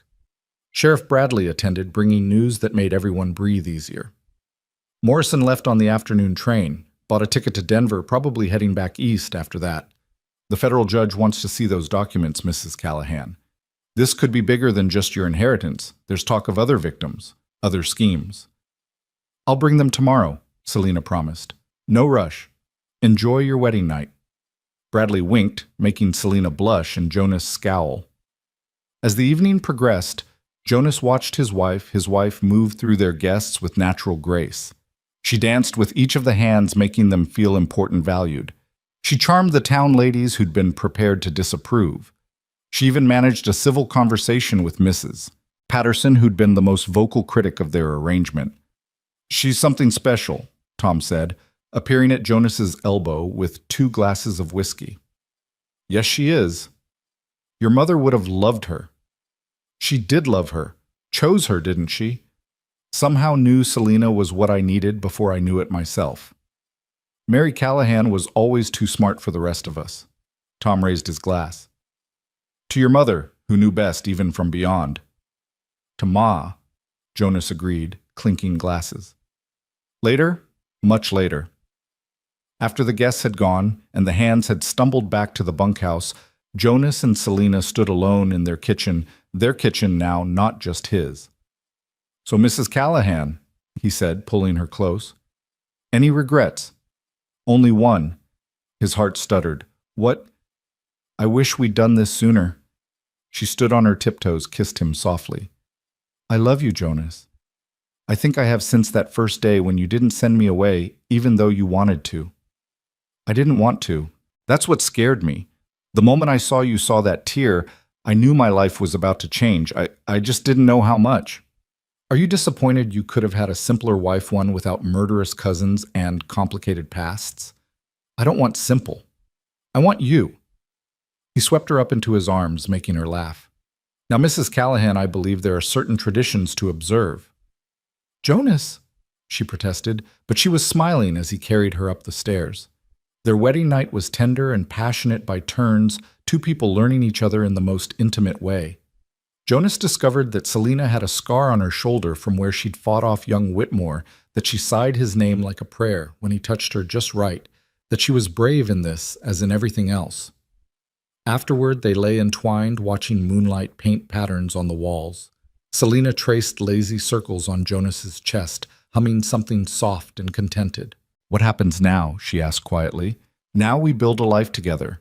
Run the ranch, raise cattle, maybe raise children if we're blessed." "Children?" she repeated, wonder in her voice. "I never thought I'd have children. Do you want them?" "With you." "Yes, I want everything with you." A wolf howled in the distance, lonely and wild. But here in their bed in their home, Jonas felt nothing but complete. The woman who'd stepped off the train with tears on her face was now his wife, warm and real in his arms. "Tell me about the federal judge," he said. "How did you know to contact him?" "I didn't, not specifically, but I remembered something my grandfather's lawyer said before he disappeared, that federal law supersedes state law, that federal judges answer to different masters than local ones. So I took a chance, sent a telegram outlining Clayton's crimes, especially the interstate aspects. Judge Brennan responded within hours. "You're brilliant." "I'm desperate." "There's a difference." "Not anymore. You're not desperate anymore. You're home." She was quiet for so long he thought she'd fallen asleep. Then, "I never thought I'd have a home again." After James died, after I lost everything, I thought I'd spend my life moving from position to position, always temporary, always alone. Then your mother's letters came painting a picture of a place where someone could plant roots, could belong. And do you belong? She turned in his arms, looked at him with those gray eyes that had captured him from the first moment. I belong with you. Wherever you are, that's home. They made love again slower this time, savoring each touch, each whisper. Outside the ranch settled into sleep, but inside their room they were creating their own world, their own future. The next morning brought reality crashing back. Jonas woke to Tom pounding on the door, voice urgent. "Boss, we got trouble. The north pasture's on fire. Looks like Anderson's work." Jonas dressed quickly, kissing Selena before rushing out. The sky to the north glowed orange smoke rising in a black column. Half the hands were already mounted, ready to ride. "Stay here," he told Selena. "Keep the documents safe." "Jonas, be careful." "Always am." But as he rode toward the fire, Jonas knew careful wouldn't be enough. Anderson had escalated beyond threats and theft. This was war. They fought the fire all day, creating fire breaks, beating back flames with wet blankets, saving what cattle they could. By evening, 50 acres of prime grazing land was black ash, and they'd lost at least 20 head of cattle. "Could have been worse," Tom said, his face streaked with soot. "If the wind had shifted, could have taken the whole ranch." "Anderson wanted us to know he could destroy us if he chose to," Jonas replied grimly. "This was a warning. Some warning. This is arson, Jonas. We can have him arrested. With what proof you know he'll have an alibi, probably playing cards in town with witnesses." They rode back exhausted and demoralized, but as they crested the ridge above the ranch, Jonas saw something that made him sit up straighter. Lanterns blazed in every window of the house, and the yard was full of wagons. "What the hell?" Tom muttered. As they got closer, Jonas recognized the wagons, the Jennings family, the Patterson's Sheriff Bradley, even old Doc Sawyer. Half the town seemed to be at his ranch. Selena met them at the gate, her face smudged with flour, but smiling. The town saw the smoke. They came to help. "We brought food," Mrs. Jennings said, carrying a covered pot from her wagon. "Figured you boys would be hungry after fighting that fire." "Brought medical supplies, too," Doc Sawyer added, "in case there were injuries. And we brought something else," Sheriff Bradley said, his expression grim but satisfied. "3 of Anderson's men caught red-handed with torches heading for your barn. They're sitting in jail right now, and one of them's already talking, says Anderson paid them to burn you out." Jonas felt something ease in his chest. "You arrested Anderson." "Not yet, but I will. With testimony from his own men, even Anderson's money won't keep him out of prison." Bradley paused. "Your wife sent young Danny to fetch me the moment she saw the smoke. Said she had a feeling Anderson wouldn't stop at the pasture. She was right." Jonas looked at Selena, this remarkable woman who'd become his wife just yesterday. She'd protected their home while he was gone, turned potential disaster into victory. "How did you know?" he asked her later after the neighbors had gone and the hands were fed and bedded down. "Clayton used fire once burned down a rival's warehouse. Men like him and Anderson, they think alike, using fear and destruction to get what they want. I just guessed Anderson might try the same pattern. You saved our home." "Our home," she repeated, smiling. "I like the sound of that." "Get used to it, Mrs. Callahan. You're stuck with it now, stuck with me." "There's nowhere else I'd rather be." They stood together on the porch, looking out at their land scarred by fire, but not defeated, threatened, but not conquered. Tomorrow would bring new challenges. Anderson's arrest would cause ripples, Clayton might return, the ranch would need rebuilding. But tonight they were together. The woman who'd arrived with nothing but tears and determination was now his wife, his partner, his love. The empty house that had echoed with loneliness was now filled with purpose and promise. The arrest of Anderson sent shockwaves through Iron Ridge that rippled out like stones thrown in still water. Within 3 days, his ranch was in chaos. His men scattered, and the man himself sat in the county jail awaiting trial. But Jonas knew better than to celebrate too early. Wounded snakes were the most dangerous, and Anderson still had friends, still had money, still had reach. It was early November when the first snow began to fall, delicate flakes that dusted the mountains like sugar on a cake. Selena stood at the kitchen window, one hand resting on her stomach, watching the white curtain descend. She hadn't told Jonas yet about the subtle changes in her body, the morning queasiness, the tender breasts, the missed monthly. She wanted to be sure, wanted to give him certainty rather than hope that might be dashed. "You're up early," Jonas said, coming up behind her, wrapping his arms around her waist. She leaned back against him, savoring his warmth. "The snow woke me." "It's different from Philadelphia snow cleaner, quieter." "Everything's different here." He pressed a kiss to her neck. Better, Vor," she agreed, turning in his arms. "Jonas, I need to go to town today." "In this weather, can it wait?" "I need to see Doc Sawyer." She kept her voice carefully neutral. "Just a checkup." Concern immediately creased his brow. "Are you ill?" "You have been looking tired lately." "I'm fine, just being cautious." She stood on her tiptoes, kissed him softly. "A woman needs to take care of herself out here." He studied her face, and she could see him wanting to probe further, but he simply nodded. "I'll drive you." "I can manage." "Not in this snow, not alone. Besides, I need to check in with Sheriff Bradley about the trial." They made the trip to town in comfortable silence, the snow muffling all sound except the creak of wagon wheels and the steady breathing of the horses. Selena found herself memorizing this moment, the weight of Jonas's shoulder against hers, the way snowflakes caught in his dark hair, the peaceful expression on his face that had been absent for so long before she came. Doc Sawyer's office was warm and cluttered, smelling of carbolic and pipe tobacco. The old physician examined her with gentle efficiency, his weathered face giving nothing away until the end. "Well, Mrs. Callahan," he said, washing his hands in the basin, "I'd say you're about 2 months along. Baby should arrive sometime in June if my calculations are correct." The world seemed to tilt and steady itself again. "You're certain." "As certain as I can be. You're young, healthy, strong. I don't anticipate any problems, though you'll need to take care during the winter months. Ranch work can be demanding." "Jonas doesn't know yet." Doc Sawyer's eyes twinkled. "Then I suggest you tell him before he wears a groove in my floor with his pacing.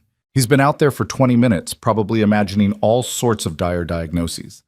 Selena found Jonas exactly as Doc Sawyer described, pacing the small waiting area like a caged wolf. When he saw her, relief flooded his face. "Well, are you all right?" "I'm perfect," she said, taking his hands. "We're perfect." "We're—" Understanding dawned in his eyes, followed by joy, so pure it took her breath away. "Selena, are you? Are we—" "June," she said softly. "We're having a baby in June."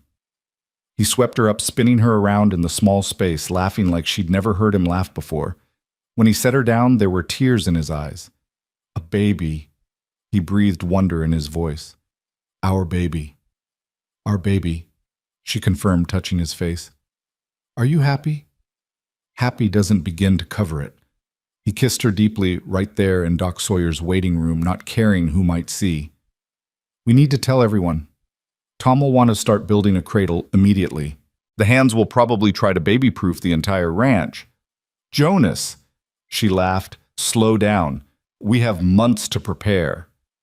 But his excitement was infectious, and by the time they reached the sheriff's office, Selena was already imagining nursery colors and tiny clothes. Sheriff Bradley's news, however, dampened their joy somewhat. "Anderson made bail," he said grimly. "Judge Thornton from Denver, old friend of his apparently. He's not supposed to leave town, but men like Anderson don't follow rules," Jonas finished. "Exactly. I've got a deputy watching him, but be careful. Desperate men do desperate things." The ride home was tenser. Jonas's hand never far from his rifle, his eyes scanning the tree line for threats. But they made it back without incident, and soon the entire ranch knew about the baby. The hands reacted exactly as Jonas had predicted. Tom immediately began sketching cradle designs. Miguel promised to teach the child Spanish lullabies, and Danny declared himself the future honorary uncle. "This baby's going to be spoiled rotten," Selena told Jonas that night as they lay in bed, his hand splayed protectively over her still flat stomach. "Good. Every child should be treasured." His voice carried an edge of something lost, perhaps, or longing. "Tell me," she said softly. He was quiet for so long she thought he wouldn't answer. Then, my mother lost 3 babies before me, 2 after. I was the only one who survived past infancy. She called me her miracle, her answered prayer. Oh, Jonas. That's why she was so determined to see me married, to see the family continue. She knew how precious and precarious life could be. She would have loved knowing about this baby. She does know, Jonas said with quiet certainty. Somehow, somewhere she knows. The next weeks passed in a blur of preparation and vigilance. The ranch prospered, despite the loss from the fire cattle prices were up, and Jonas had negotiated a contract with the army that would secure their finances for years. Selena threw herself into preparing for winter and baby alike, preserving food, sewing tiny garments, turning the spare room next to theirs into a nursery. But underneath the domestic peace, tension simmered. Anderson was seen in town, always watching, always with that cold smile. His remaining men had been spotted near Triple C property lines, and then there were the letters, anonymous, threatening, slipped under doors and left in mailboxes. Leave or lose everything, one said. Your wife looks lovely in blue. Read another, making Jonas's blood run cold because Selena had worn blue just the day before in town. He's trying to frighten us, Selena said, though her own hands trembled as she read the latest missive. He's succeeding, Jonas admitted. I can't protect you every moment. You don't have to. I'm not some delicate flower, Jonas. I survived Clayton. I survived poverty and desperation. I can survive Anderson. But bravado couldn't stop the fear that crept in at night when every creak of the house sounded like an intruder, when every shadow could hide a threat. It was Tom who came up with the solution. We need to go on the offensive, he said one evening as they discussed security. Anderson expects us to huddle here defending, but what if we investigated him instead? What do you mean? Jonas asked. I mean, a man like Anderson didn't get rich just from cattle. There are rumors, rustling operations, land fraud, even murder. What if we could prove some of it? That's dangerous territory, Tom. So I was waiting for him to make his move. Selena looked up from her sewing. Tom's right. We need leverage, something to make Anderson back off permanently. I won't risk you. You're already risking me by doing nothing. She set aside her work, fixed him with those storm-gray eyes. Jonas, I need you to trust me. Trust that I can help, that I'm not just something to be protected. It was Selena who made the first breakthrough. Using her connections with the town ladies' relationships she'd carefully cultivated, despite their initial suspicion, she learned about Anderson's first wife, a woman who'd died under mysterious circumstances 15 years earlier. She fell down the stairs, Mrs. Patterson whispered over tea, glancing around as if Anderson might materialize from the wallpaper. But my sister was her friend, and she said Margaret was planning to leave him. Had her bags packed and everything. What happened to the bags? Selena asked casually. Disappeared, along with the servant who was supposed to help her leave. Girl named Rosa Mexican, no family here, never seen again. Selena shared this information with Jonas and Tom, who began their own investigation. They found records of land transfers that didn't make sense. Cattle sales with no corresponding reduction in Anderson's herds. Patterns of intimidation and acquisition that painted a picture of systematic criminal enterprise. But it was Danny Young, eager Danny, who found the smoking gun. Boss, he said, bursting into the kitchen one snowy evening, I found her, Rosa Valdez, the servant who disappeared. Everyone turned to stare at him. Where? Jonas demanded. Living in Pueblo under a different name. My cousin knows her daughter. She's been hiding all these years, terrified Anderson would find her. Danny's face was flushed with excitement and fear. She saw him push his wife down those stairs. She's willing to testify if we can protect her. The room erupted in discussion plans, forming and reforming. But through it all, Selena noticed something that made her blood run cold. A shadow moving past the kitchen window, too deliberate to be wind-blown branches. Someone's outside, she said quietly. Instantly, the men were armed and moving. Jonas pushed Selena toward the stairs. Go to our room, lock the door. Jonas. Please, Selena, for the baby. She went, but not to cower. She retrieved the rifle Jonas had taught her to shoot, positioned herself at the bedroom window with a clear view of the yard. Below, she could see Jonas and the hand spreading out searching. The moon was bright on the snow, turning everything silver and shadow. Then she saw him, a figure creeping toward the barn with what looked like a torch. Without thinking, Selena opened the window, aimed, and fired. The shot echoed across the valley, and the figure dropped his torch and ran. The men gave chase, but Selena kept her eyes on the barn, watching for more intruders. "Good shot," Jonas said later after they'd confirmed the would-be arsonist had escaped but left clear tracks in the snow. "You probably saved the barn." "I told you I wasn't helpless." "No," he agreed, pulling her close.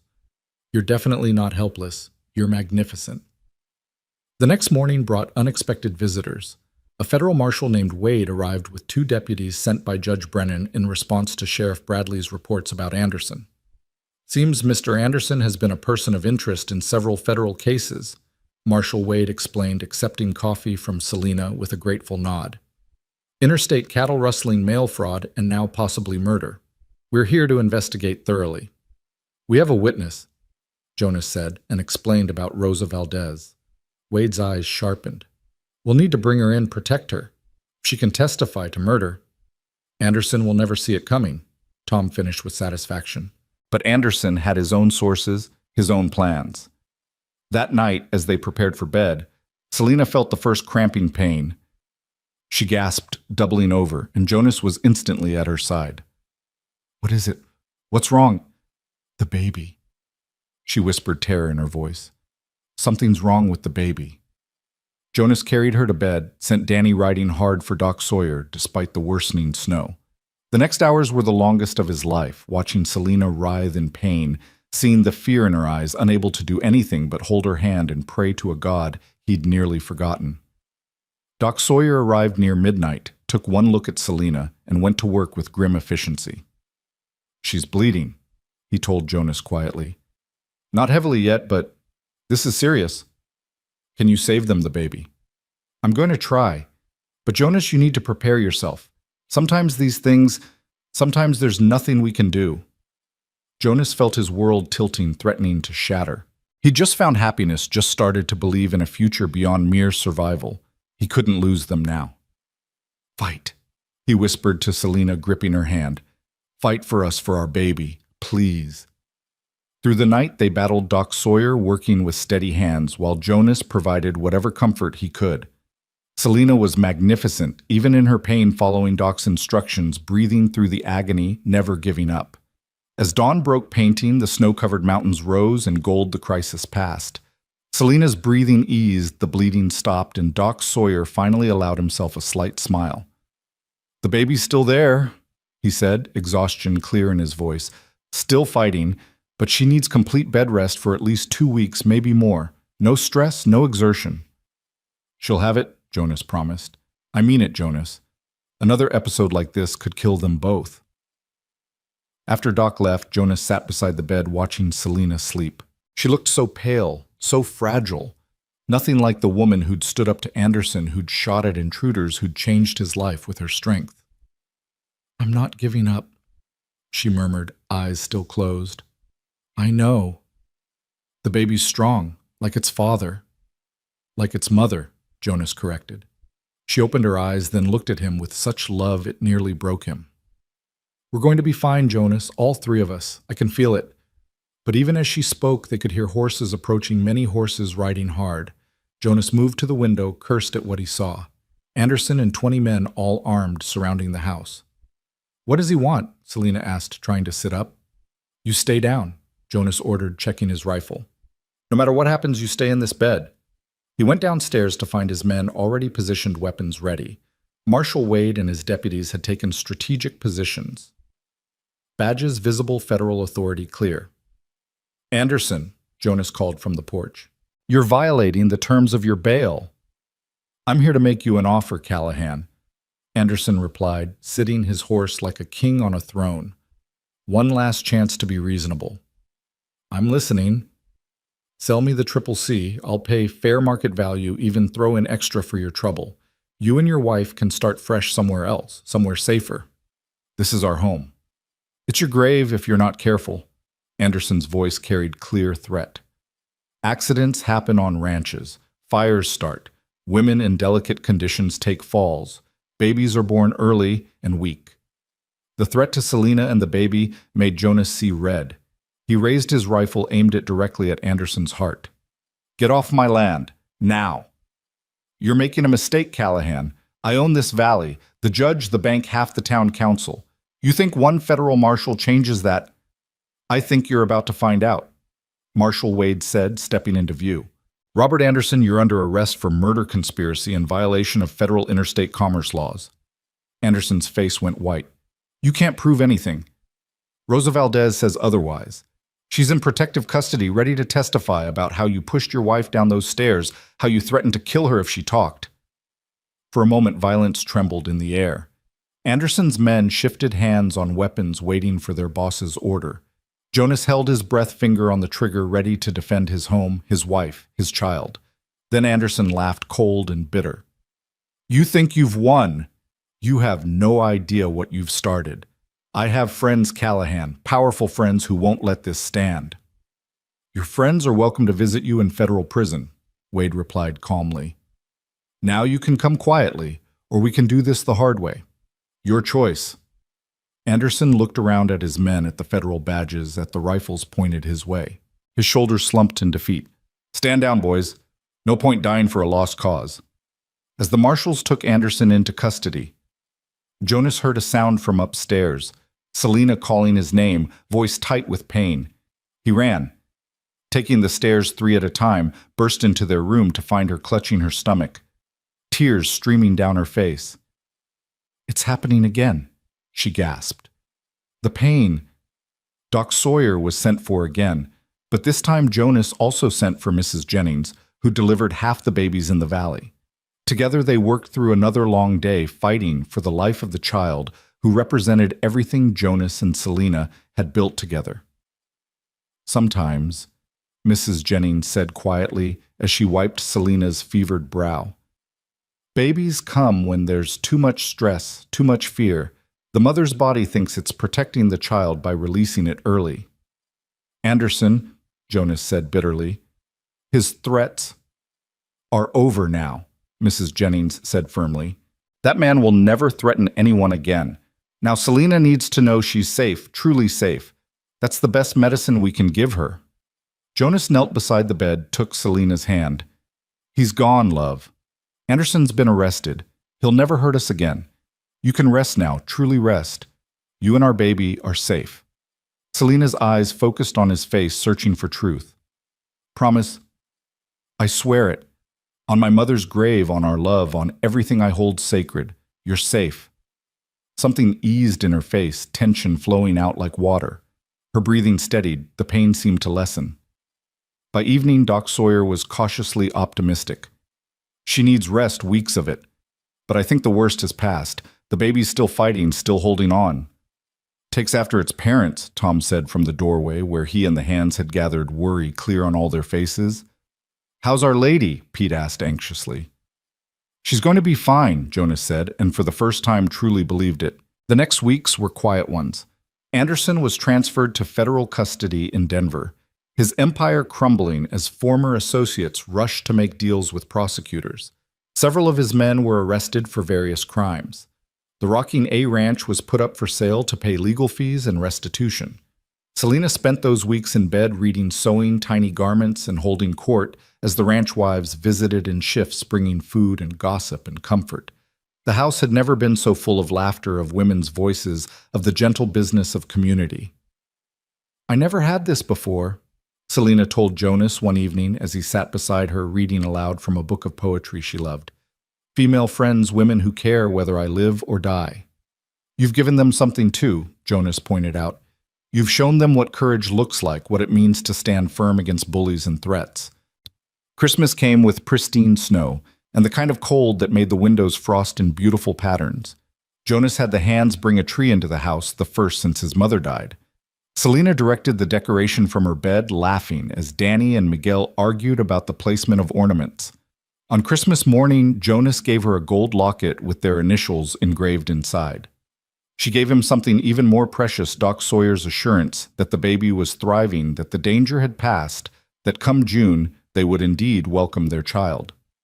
Best Christmas gift ever, Jonas said, kissing her gently. Just wait until June, she replied, hand on her now visible bump. January brought news from Philadelphia. Clayton Morrison had been arrested on federal charges, the documents Selena had provided proving crucial. Her inheritance was restored, a considerable sum that shocked Jonas when she showed him the telegram. You're wealthy, he said, stunned. We're wealthy, she corrected. What's mine is yours, remember. Besides, I have plans for this money. What kind of plans? The kind that involves building a school in Iron Ridge, a real school with a proper teacher. The kind that involves helping other women like me, women who need a second chance. Jonas looked at his wife, brilliant, brave, beautiful, and wondered again how he'd gotten so lucky. Have I told you today that I love you? Only 3 times. You're slipping, Mr. Callahan. He was about to make it 4 when Tom knocked on the door. Boss, we got a visitor. Says he's a lawyer from Denver, has papers for Mrs. Callahan. The lawyer was a thin, nervous man who kept adjusting his spectacles. Mrs. Callahan, I represent the estate of Clayton Morrison. Selena's hand found Jonas's. Clayton's dead. Murdered in his cell 3 days ago. It seems he had made enemies beyond just yourself. However, as his only living relative, you inherit his estate as well. The irony of it was staggering. Clayton, who had killed for inheritance, who had pursued Selena across the country for money, had ended up leaving everything to her anyway. I don't want it, Selena said immediately. My dear woman, we're talking about a considerable fortune. Blood money, I won't touch it. Then donate it, Jonas suggested. Use it for good for everything Clayton would have hated. Selena's eyes lit up. A foundation for women escaping violent situations. Safe houses, job training, new starts. She looked at the lawyer. Can you arrange that? Yes, of course, but are you certain this is millions of dollars? I'm certain. Draw up the papers. After the lawyer left, shaking his head at the fortune being given away, Jonas pulled Selena close. You continue to amaze me. I learned something these past months, she said, settling against him. Money isn't security. This is security. You, our baby, this ranch, this community. Everything else is just numbers on paper. February brought the sale of the Rocking A, bought by a collective of smaller ranchers led by Tom, who'd saved every penny for 20 years for such an opportunity. Jonas co-signed the loan, guaranteeing his foreman would finally have his own land. You didn't have to do that, Tom said, voice rough with emotion. Your family, Jonas replied simply. Family helps family. March saw Selena finally able to leave her bed, though Jonas watched her like a hawk ready to carry her at the first sign of fatigue. She laughed at his hovering, but secretly loved it. Loved being cherished, protected, valued. The ranch prospered as winter gave way to spring. The army contract proved lucrative. The cattle were healthy, and with Anderson gone, peace settled over the valley like a benediction. The hands worked with new enthusiasm, knowing their lady was well, their future secure. April brought wildflowers and the arrival of Iron Ridge's first official schoolteacher hired with Selena's Philadelphia money. Miss Harper was young, enthusiastic, and grateful for the opportunity. The schoolhouse was built in record time, every family contributing labor or materials. You did this, Jonas told Selena as they watched the children arrive for the first day of school, faces bright with excitement. We did this, she corrected. None of it would have been possible without you believing in me, supporting me.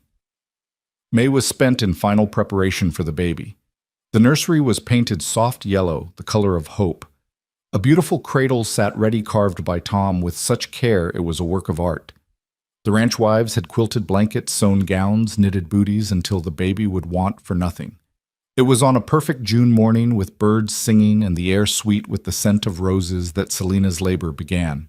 Jonas, who'd faced down gunmen and wild animals without flinching, found himself terrified.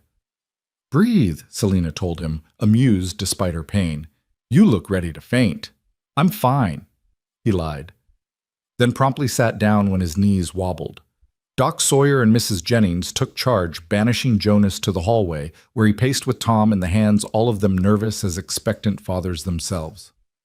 "You'd think we were all having babies," Miguel muttered, mopping sweat from his brow despite the cool morning. "In a way we are," Pete replied. "This baby belongs to all of us, to the whole Triple C." Hours passed, marked by Selena's cries and Jonas's desperate prayers. Then, as the sun reached its zenith, a different cry filled the air, high, indignant, perfectly healthy. "Jonas," Mrs. Jennings called, "come meet your son. A son." Jonas entered the room on shaking legs, saw Selena propped against pillows, exhausted but radiant, holding a wrapped bundle. "He's perfect," she whispered, pulling back the blanket to reveal a red, wrinkled face topped with dark hair. "Absolutely perfect." Jonas touched his son's cheek with one trembling finger, felt the impossible softness of new skin. The baby's eyes opened gray like his mother's and seemed to look right at him. "Hello, little one," Jonas whispered, and felt his heart crack open, expanding to make room for this overwhelming love. "What should we name him?" Selena asked. "James," Jonas said without hesitation, "for your brother, and Thomas for mine, the brother who would have been." "James Thomas Callahan, yub," Selena said, testing the name. "It's perfect." They brought little James out to meet his honorary uncles, 8 rough cowboys who turned into sentimental fools at the sight of the tiny baby. Danny actually cried, though he blamed it on dust. Miguel sang a soft Spanish lullaby that made the baby settle peacefully. Tom stood silent, overwhelmed by the honor of the baby carrying his name. "He'll be spoiled worse than a prize bull," Pete predicted, and everyone laughed. That evening, as Selena slept with the baby in the cradle beside their bed, Jonas stood at the window looking out over his land, their land. The woman who'd stepped off the train with tears on her face had become his wife, his partner, the mother of his child. She'd brought love back to a house that had forgotten its sound, had turned a collection of buildings into a home. The summer that followed James's birth was one of those golden seasons that lived forever in memory each day, seeming to stretch like honey in the sun. Jonas would wake to find Selena nursing their son by the window, morning light creating a halo around them both, and think his heart might burst from the fullness of it all. The ranch thrived under their joint management. Selena had proven to have a sharp mind for business, catching discrepancies in the books that Jonas had missed, negotiating better prices with suppliers through sheer charm and intelligence. It was during the height of summer, when James was barely 2 months old, that the letter arrived, which would change everything once again. Danny brought it from town, his face troubled as he handed it to Selena. "Came by special messenger," he said. "Fellow said it was urgent from Washington." Selena's hands trembled slightly as she opened it, Jonas reading over her shoulder, while she cradled James against her chest. The letterhead was Official Department of Federal Justice, and the contents made them both go still. "They want me to testify," Selena said quietly, "in Washington, about Clayton's operations, his connections to a larger crime syndicate they've uncovered." Jonas felt the old fear creeping back, the protective instinct that made him want to bundle his family away from any threat. "You don't have to go." "Yes, I do." She looked up at him, those gray eyes steady despite the fear he could see lurking in their depths. "If I don't, other women will suffer what I suffered. Other families will be destroyed like mine was." "Selena, you have a baby to think about now." "I'm thinking about him, about the world he'll grow up in. Do I want him to live in a place where men like Clayton can operate with impunity, where crime syndicates can destroy lives without consequence?" She shifted James in her arms, looking down at his sleeping face. "I need to do this, Jonas. For him, for us, for everyone who can't fight back." The argument that followed was their first real fight as a married couple. Jonas wanted her safe, protected, far from any danger. Selena wanted just disclosure, the knowledge that she'd stood up to evil and won. They went to bed that night with tension still crackling between them, baby James seeming to sense the discord and fussing more than usual. It was Mrs. Jennings who provided the solution the next morning, arriving with fresh bread and practical wisdom. "You're both right," she said bluntly, settling her ample frame at their kitchen table. "Selena needs to testify and Jonas needs to protect his family, so you do both. You all go to Washington together." "All of us," Jonas asked, surprised.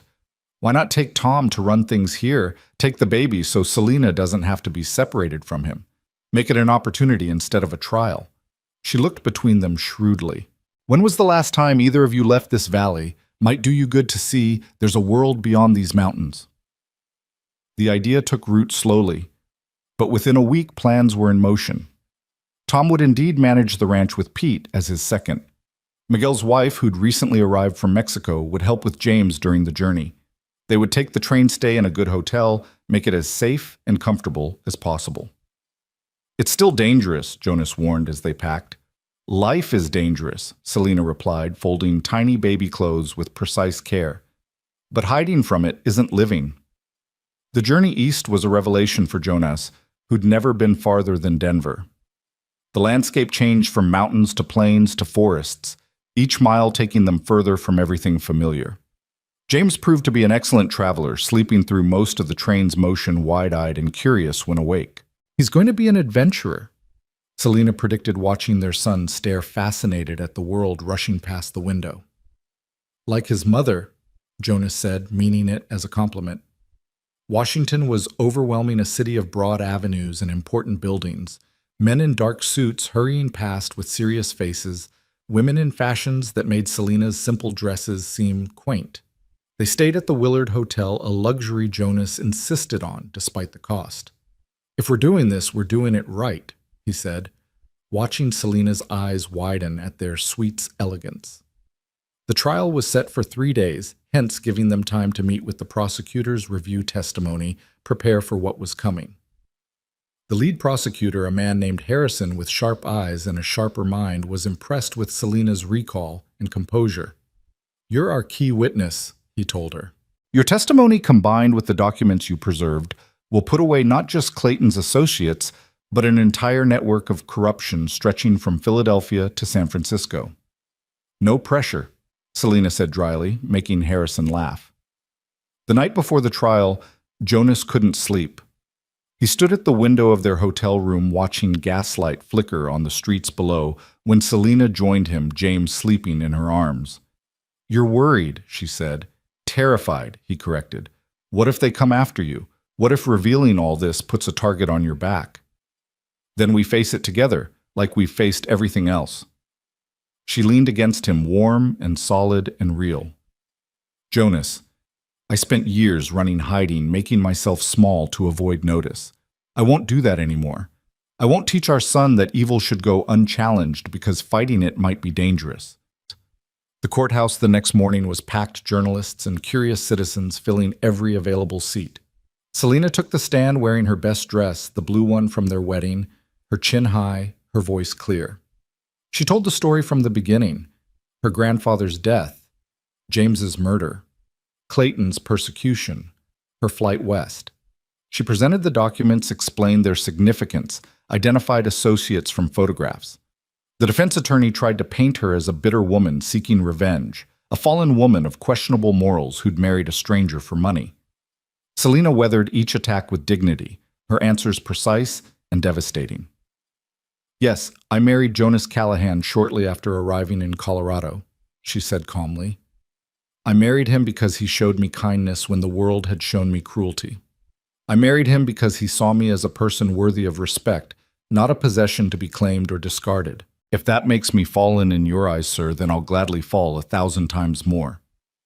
The gallery erupted in whispers and some applause before the judge called for order. Jonas, sitting in the front row with James, felt pride swell in his chest until he thought his ribs might crack. The cross-examination continued for hours, but Selena never wavered, never contradicted herself, never lost her composure. When it was finally over, she stepped down from the stand and walked straight to Jonas, taking James from his arms and holding their son like armor against the world's judgment. "You were magnificent," Jonas whispered. "I was terrified," she whispered back, and he could feel her trembling now that it was over. The verdict came 2 days later, guilty on all counts. The crime syndicate Clayton had been part of crumbled like a house of cards, its members scrambling to make deals turn evidence save themselves. The prosecutor shook Selena's hand afterward, thanking her for her courage. "Justice doesn't happen without people like you," Harrison said. people willing to stand up despite the cost. They stayed in Washington another week, partly to ensure there was no immediate retaliation, partly to let Selena recover from the emotional toll of the trial.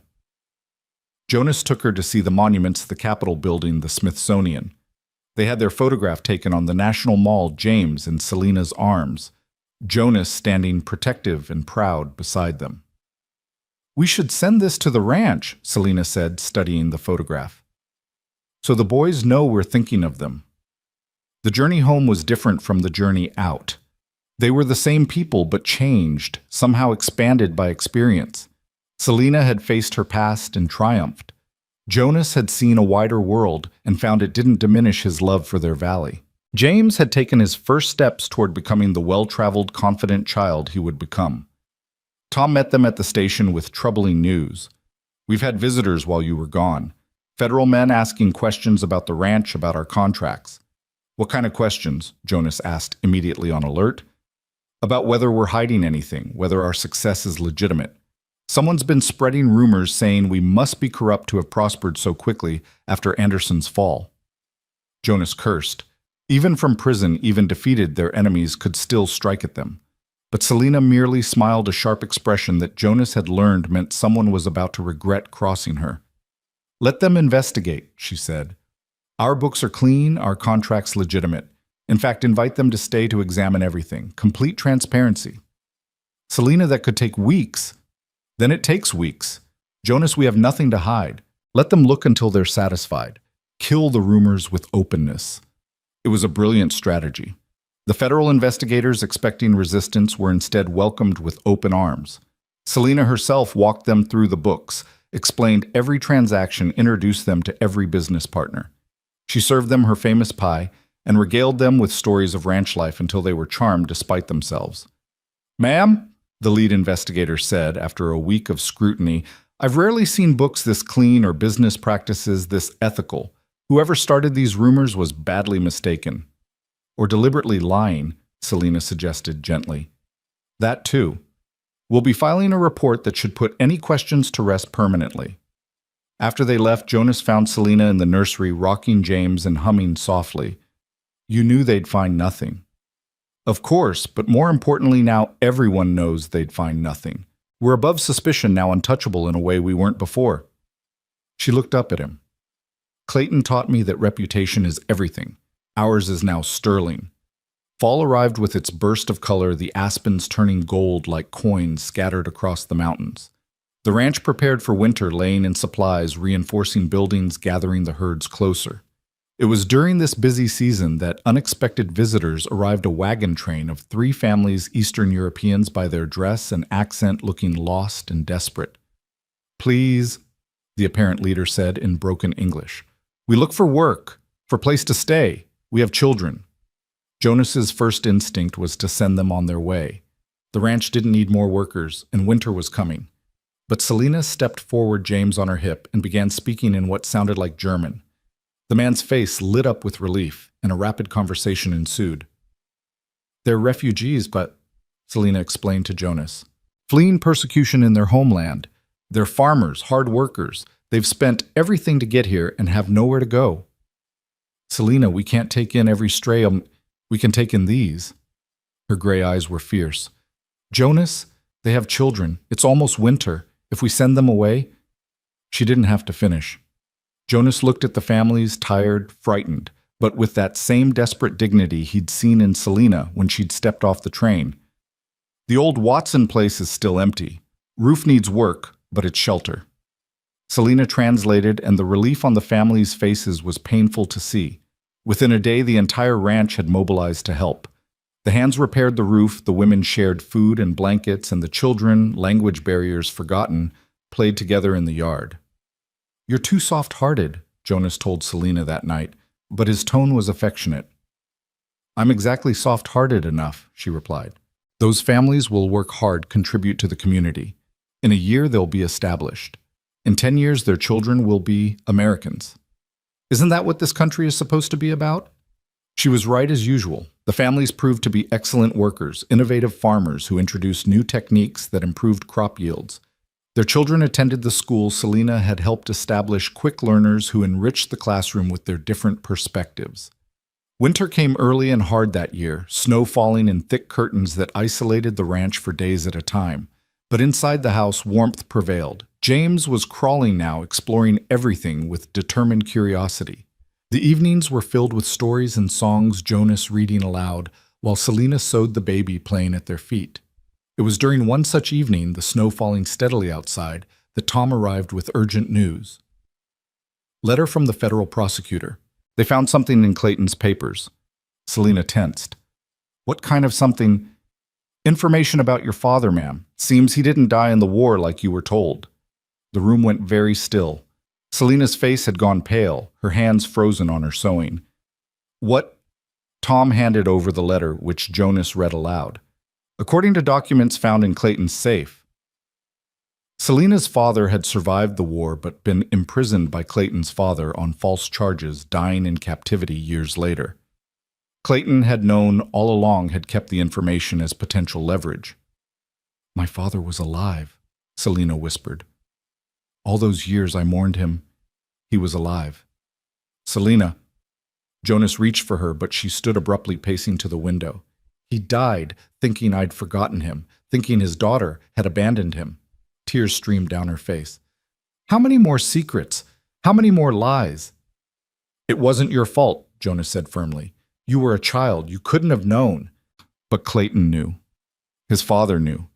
They kept us apart deliberately, cruelly. She turned to face them, and Jonas saw something shift in her expression. Sadness transforming into determination. I want to know everything. Every secret Clayton kept, every life he destroyed. I want it all brought to light. The investigation that followed revealed a pattern of cruelty spanning generations. Clayton's family had built their fortune on the suffering of others using blackmail, false imprisonment, and worse to maintain power. But each revelation, painful as it was, also brought liberation. Other victims came forward emboldened by Selena's courage. A fund was established for restitution using Clayton's seized assets. Spring arrived with its promise of renewal, and with it came another letter, this one bringing joy instead of pain. The school Selena had established had been so successful that the state wanted to use it as a model for rural education. They were sending representatives to study their methods, possibly to offer additional funding. You've changed this entire valley, Jonas told her, as they watched the state officials tour the schoolhouse, James toddling between them on increasingly steady legs. We've changed it, she corrected.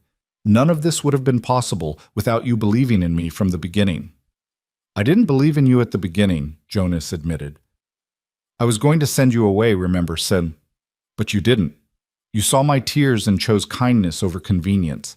That single moment of compassion changed everything. The state visit was a success, resulting not just in additional funding, but in Selena being invited to speak at an education conference in Denver.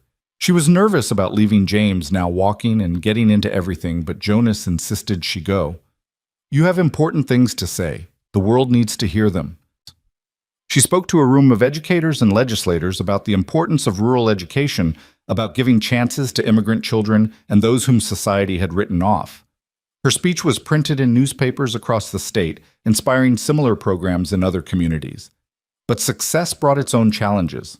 Letters arrived daily, now requests for help, for advice, for money.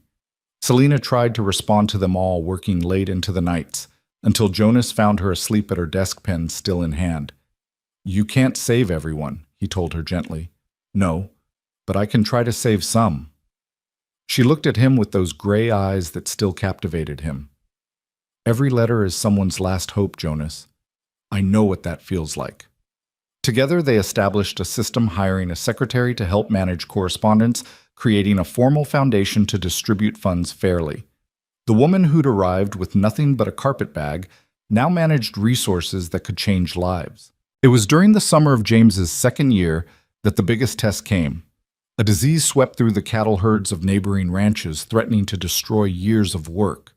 The other ranchers, remembering how Jonas and Selena had helped them after Anderson's fall, came seeking advice.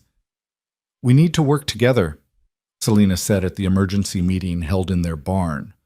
Pool resources, share information, treat this as a community problem rather than individual ones. Some ranchers grumbled about a woman telling them how to manage their cattle, but Jonas stood firm beside his wife. She's right. We survive together or fall separately. The cooperative effort worked, by sharing resources and knowledge implementing quarantine procedures. Selena had researched they managed to contain the disease with minimal losses. The incident cemented the Callahans' position as community leaders, people to turn to in crisis. James grew like a weed that summer, toddling after the ranch hands, learning words in English and Spanish and German from the various families who now called the expanded Triple C home. He had his mother's gray eyes, but his father's stubborn chin, a combination that promised interesting times ahead. He's going to be trouble, Tom predicted, watching the boy try to climb into a horse stall. The best kind of trouble, Selena said, scooping up her son before he could succeed, the kind that changes things for the better. That fall brought a harvest celebration, the entire valley gathering at the Triple C to celebrate survival and success. The European families contributed traditional dishes. Miguel's wife made tamales. Selena baked enough pies to feed an army. Musicians played, children ran wild, and couples danced under stars that seemed especially bright. Jonas watched Selena dance with James in her arms, the boy laughing as she spun him around, and felt that familiar tightness in his chest that came from loving something so much it hurt. Tom appeared beside him, following his gaze. Still can't believe she's yours. Every day, Jonas admitted. Every day I wake up expecting to find it was all a dream. Not a dream, boss. Just the result of one moment of compassion. You could have sent her away that first day. Most men would have. Then most men are fools. As the evening progressed, Jonas found himself remembering that first day, Selena stepping off the train with tears on her face, him standing there with a rejection letter in his pocket. How different their lives would have been if he'd followed through with his plan. He would still be alone in an empty house. She might be dead, another victim of Clayton's cruelty. James would never have existed. What are you thinking about? Selena asked, appearing at his side, James drowsing in her arms.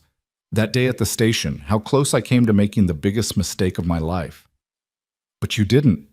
You chose kindness, Jonas. You chose to give a desperate stranger a chance. She leaned against him, warm and solid. And look what we built from that single choice. He looked around at the celebration, their neighbors, their friends, their community. The ranch that had been slowly dying when his mother passed was now the heart of the valley. The house that had echoed with loneliness was now filled with laughter and life. All because he'd been moved by a single tear. Dance with me, he said suddenly. James is almost asleep. Tom can hold him. Jonas handed the sleeping child to his foreman, then led Selena onto the makeshift dance floor. They moved together to the slow fiddle music, her head on his shoulder, his arms strong around her. I love you, he murmured into her hair. More than I did yesterday, less than I will tomorrow. That's mathematically impossible, she said, but he could hear the smile in her voice. Love doesn't follow mathematical rules. No, she agreed, lifting her head to look at him. It follows its own logic. The logic that brings a desperate woman and a lonely man together, that turns strangers into soulmates, that builds families from ruins. As they danced, Jonas noticed Sheriff Bradley talking urgently with Tom, both men looking concerned. His protective instincts immediately flared, but Selena tightened her arms around him. Whatever it is can wait until tomorrow, she said firmly. Tonight is for celebration, for joy, for us. She was right. Tomorrow would bring its own challenges, it always did. There would be problems to solve, threats to face, decisions to make. But tonight, with his wife in his arms and their son safe with family, Jonas allowed himself to simply be happy. The party continued late into the night, but eventually couples began drifting away. Children were bundled into wagons, and quiet settled over the ranch. Jonas and Selena stood on their porch watching the last lanterns disappear down the road, James sleeping soundly in his bed upstairs. It was a good day, Selena said softly. The best, Jonas agreed. But as they turned to go inside, Sheriff Bradley's horse appeared in the yard. The sheriff dismounted, his face grim in the moonlight. I'm sorry to disturb you folks, but this couldn't wait. He pulled out a telegram. There's been a prison break in Denver. 3 men escaped, all former associates of Anderson. Word is they're heading this way looking for revenge. The peaceful night suddenly felt full of threat shadows, potentially hiding danger, but Selena merely straightened her spine, that familiar steel entering her voice. Then we'll be ready for them. We've faced worse and survived. Selena, Jonas began. No, Jonas. I'm not running anymore. This is our home, our life. We stand and fight. Bradley nodded approvingly. I'll post deputies keep watch, but you folks should take precautions. After the sheriff left, Jonas and Selena stood together in their kitchen, the same kitchen where she'd cooked her first meal for the ranch, where they'd shared so many conversations, where their life together had truly begun. Are you sure about this? Jonas asked. We could take James go somewhere safe until when? Until the next threat, the next enemy. Selena shook her head. Jonas, there will always be men like Anderson and Clayton, men who think they can take what they want through force or fear. The only way to stop them is to stand firm, to show them we won't be moved. Even with James to think about, especially with James to think about, what lesson do I teach him if I run? That bullies win, that fear is stronger than love. She moved into his arms, fierce and certain. We stay, we fight if we must, and we show our son that some things are worth defending. Jonas held her close, this remarkable woman who'd transformed from a tearful stranger into the strongest person he knew. All right, we stay. They spent the rest of the night preparing checking weapons, securing the house, planning defenses. The hands were alerted, watches were set, and by dawn, the Triple C was ready for whatever came. But the escaped prisoners never arrived. They were captured 2 days later trying to rob a bank in Colorado Springs, their plans for revenge forgotten in favor of quick cash. The threat passed as quickly as it had come, leaving only the knowledge that they'd been ready, united, unbreakable. Life settled back into rhythm, the daily work of the ranch, James learning new words every day, Selena managing her various charitable enterprises. But there was a new quality to their peace, a depth that came from knowing they'd chosen to stand and fight rather than run. Winter came again, gentler this year, with snow that decorated rather than imprisoned. James, now talking in full sentences that mixed languages with charming confusion, demanded stories every night. His favorite was the one about how Mama came on a train and Papa fell in love with her tears. That's not how it happened, Jonas always protested. That's exactly how it happened. Selena would counter and then tell the story again, each time adding new details, new moments of magic. One evening, as Jonas watched Selena tell their story to James, her hands moving expressively, her voice painting pictures in the air, he realized something profound. The tear that had changed everything hadn't been sadness. It had been release. She'd been crying because she'd finally found her way home, even if neither of them had known it at the time. Spring brought unexpected news. The governor himself was coming to visit to see the school that had become a model for rural education, to meet the woman whose charitable work had gained national attention. The entire valley went into a frenzy of preparation. It's just a man, Selena said, though Jonas could see she was nervous. It's the governor, he corrected, and he's coming to see what you've built. What we've built, she insisted, as she always did. The visit was a success. The governor was charmed by Selena, impressed by the school, and delighted by James, who solemnly offered him a cookie and asked if he was a cowboy. But more importantly, he brought an offer. Mrs. Callahan, we need people like you in positions of influence. Would you consider serving on the State Board of Education? Selena looked at Jonas, a question in her eyes. He nodded without hesitation. She'd be honored, Governor. It meant trips to Denver, time away from the ranch, new responsibilities. But it also meant Selena could influence education across the state, help children she'd never meet have better opportunities. It was a chance to multiply the good she'd done in Iron Ridge. The announcement of her appointment made newspapers across Colorado. From mail-order bride to state official, one headline read. The article told her story, the desperate woman who'd stepped off a train with nothing and built an empire of compassion and change. They make me sound like someone special, Selena said, setting aside the newspaper. You are someone special, Jonas said, pulling her close. You always have been. That tear on your cheek just helped me see it. One tear, she mused. Such a small thing to build a life on. The best lives are built on small moments. A kind word, a second chance, a hand extended when it didn't have to be. He kissed her forehead. a tear at exactly the right moment.